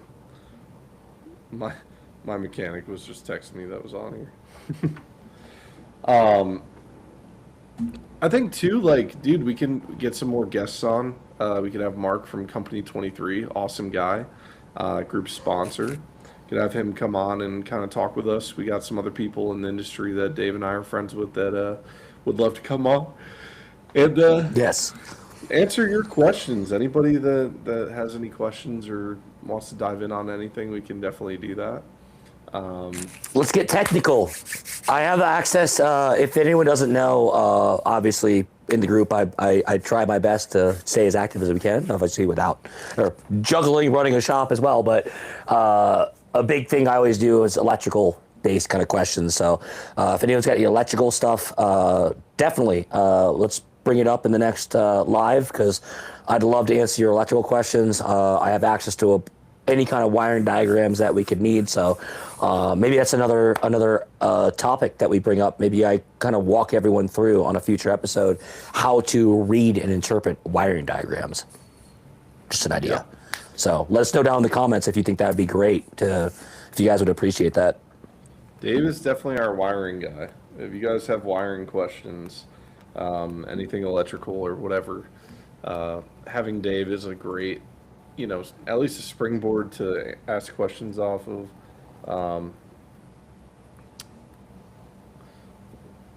There you go. Thank you, Scott. Scott, Dave is a big fan. Yeah. I think that, I wanted to have some more technical questions too, some stuff to really, dive in on. I think that we could also bring some stuff in from the group as well. I think that would be kind of big. And, yeah, just kind of go down that hole. Maybe one day we do a future live diag. If somebody had an electrical issue, I don't know how that would work out, but that could be interesting. Maybe I live diagnose something with somebody over the phone and go, okay, test this for this voltage, and we can kind of go through and see that process. I don't know how we would do that, but that's one idea that came to mind. That could be kind of cool. People can call in and be on video on their phone, kind of like Clint was. Oh, sure. He didn't have his video up. So they could literally walk around the car, get noises, go to the computer. Yeah. I'll bust the multimeter out. Let's go, guys. I'd love to get technical. You and me are just on this kid's phone as he's trying to figure out why his engine's blown up. That's so funny. Yeah, I'm really hoping that we'll get to use this more and have more people call in and be able to like really dive in on some problems. So if anybody watching has a problem right now and it's mechanical, definitely let us know. But Yes. I think that this is only going to grow as well because, dude, I think it was a week or two ago that we were talking that the group was at 300,000 members. We're already at like 306,000 now. Like that's how fast this group Jeez. grows. Like, dude, I'm telling you, Wow. there's like 200 plus people right now. 600 people in the backlogs waiting to get into the group. Like, like that's it's just like, dude, going through the list and getting these people in the door is like, it just takes. It's like a full-time job. It's a Dude. full-time job. And that's where, like you said, shout out to all the admins in the group, man. I want to say thank you to everyone. You guys, what you do behind the scenes is a thankless job. You know, it doesn't get noticed, but it's every bit important, you know, to maintaining this group and having it be active, and not full of spam, like you said. Thank goodness we don't have that problem of just spam bots everywhere. I'm telling you, dude. Like, when I tell you, there was the dark ages of this group in the beginning, where it would happen every once in a while. It was right about the time that we were creeping up on like 100,000 members, and every once in a while somebody would slip up and hit approve all, and back then there wasn't another button that said like are Oh you no. sure? And so it would approve like 4,000 people at once, and dude, Oh like my god. like all of their posts would like flood the group at all at one time. So the group would like almost freeze. It had so much going on at one time. Oh my god, And then no. like all the bots that were in waiting, they all got approved at the same time. So then we were just cleaning up bots for days. It was like, dude, it was what a crazy time. It was like so Bro, I had no idea it was that bad. Like, yeah, that's horrible, dude. I mean, hey, kudos to you and again the admin team for not just throwing in the freaking towel or like that. That is, I would almost want to just wipe the group and start over if I made that kind of mistake. Because I've managed and run groups. I still do some small groups, not related to. I always say I don't have any conflicts of interest. Proudly, the only groups that I manage are unrelated to cars. So, unless you ride Razor Crazy Carts, if anyone who knows what those are, letting us know down in the comments. They're awesome. Yeah. Unless you ride an electric Razor Crazy Cart, which is meant for kids, but we modify them as adults and make them do like 40 miles an hour, then you're not in. I don't have a group that I'm moderating. So, and obviously I don't sell parts for those. So it's not a conflict of interest here. This is again one of it's the only other group actually proudly that we're a sponsor of. For anyone who, I mean, full transparency, we openly support is our local Cars and Coffee. Our local Cars and Coffee group, we are also a supporter of. The reason why is because they actually engage in a yearly sponsorship program. And so they offer, it used to be 4 sponsorships a year, or scholarships, sorry, rather, a year, for kids to get into the trades. Really? And now we are proud to be offering the 5th sponsorship per year because we're fully supporting a full sponsorship or scholarship for one individual to go to a trade school. So that's why we partnered with our local Cars and Coffee, because we fully believe in the work that they're doing and trying to get more people into the automotive, or rather the skilled trade space. And so that's what they're directly involved in, is that they hand select, you know, several participants throughout the year that basically get a scholarship for their automotive school of choice. Yeah, something So that we I are very mentioned- proud to support that. Something I mentioned before that like has worked out for us and hopefully will for other shops for getting people into the industry is that the state actually for us has a program where if you have a new tech who's coming in, they enter them into the apprentice program. And so they have some training that they have to do, but the state ends up paying half of their salary.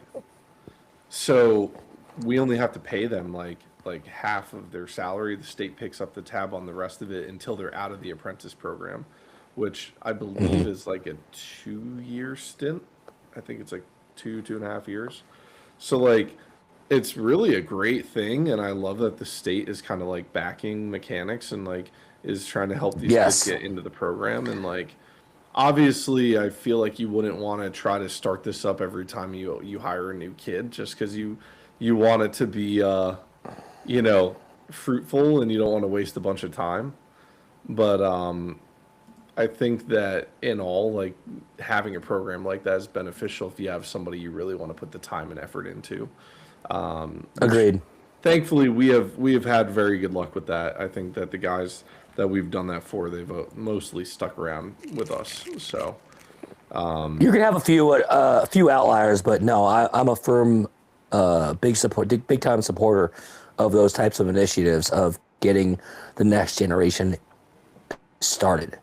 I mean, it's easy to say, oh, well, it wasn't like that when I started. I had to grind and do this. And okay, well, I mean, times change, man. We don't have to put everyone through the same thing, you know, and we can all lament about those times sucking, you know, Yeah. and we can all have that as something that, you know, I guess binds us together, you know, on a small level, but at the same time, I think there's a misunderstanding or a missed opportunity when we fall back onto, oh, well, this is how it was, or this is how it used to be.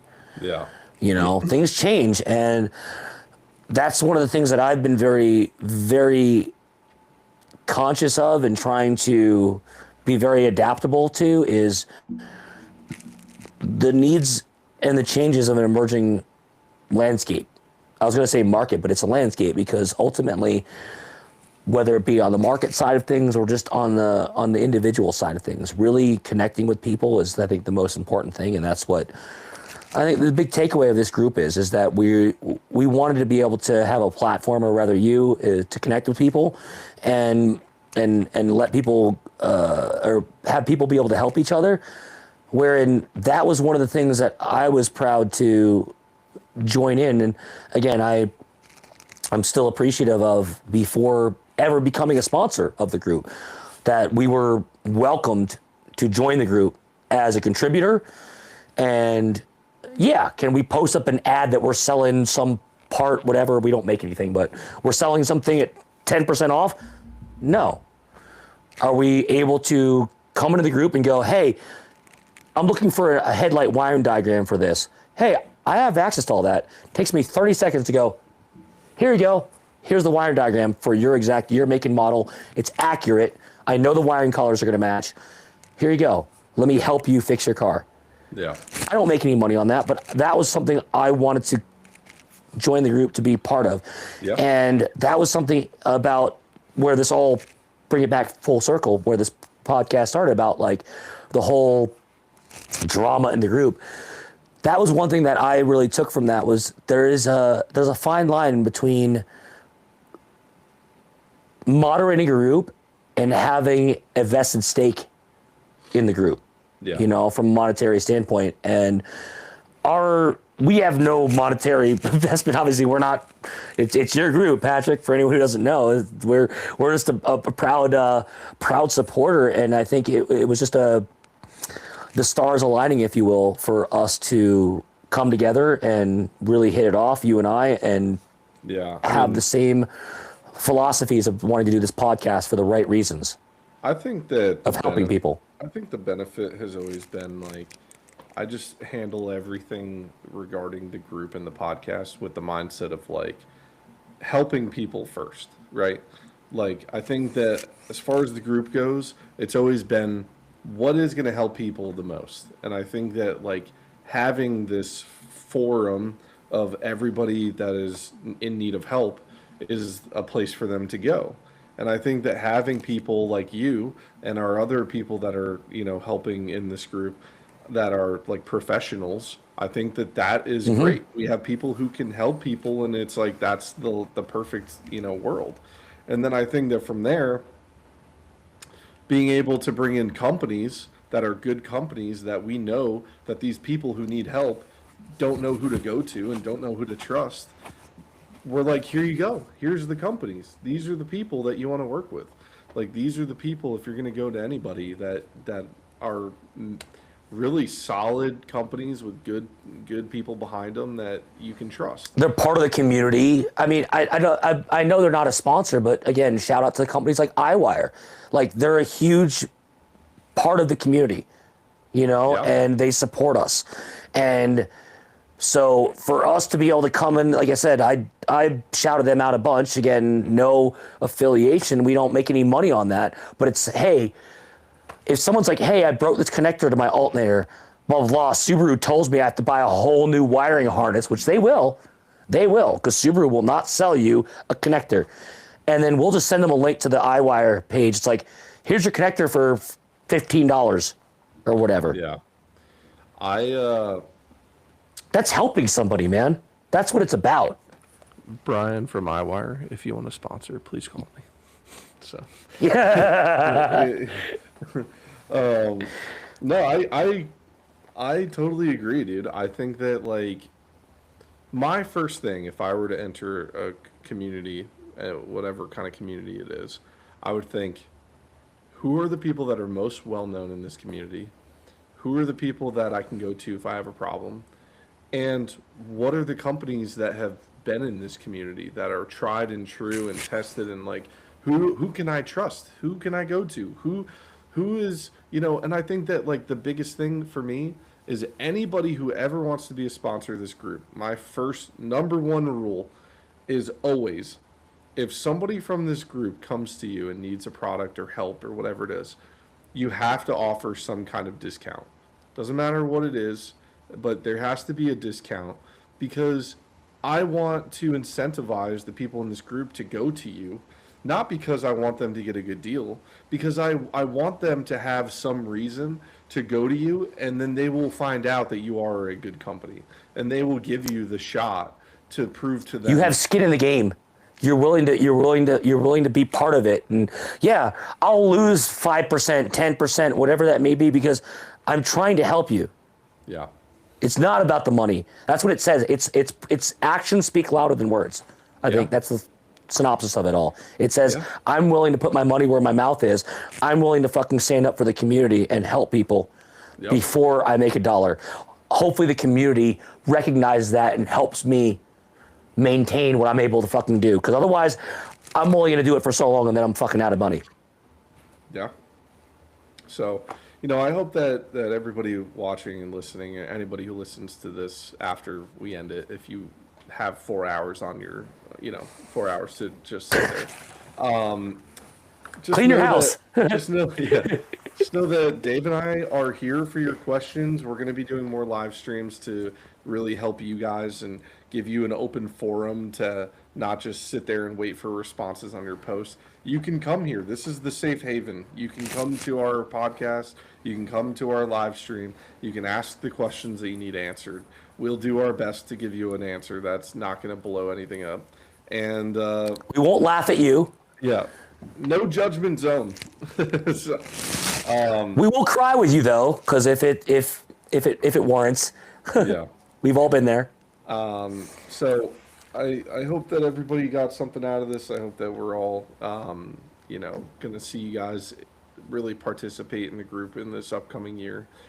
And I just look forward to another year of this group. I think that for the first time in the last couple of years, like, this group has really been in its stride and, like, has been big on helping and, like, really doing well. And I'm just excited to continue that and see where it keeps going. And, I think that you and I are putting a lot of time into this and a lot of time into other things super related and into Boxer Fest. And it's like all of this time that we're investing is really going to basically improve the group, but be better for everybody involved. So we appreciate you guys. Super excited.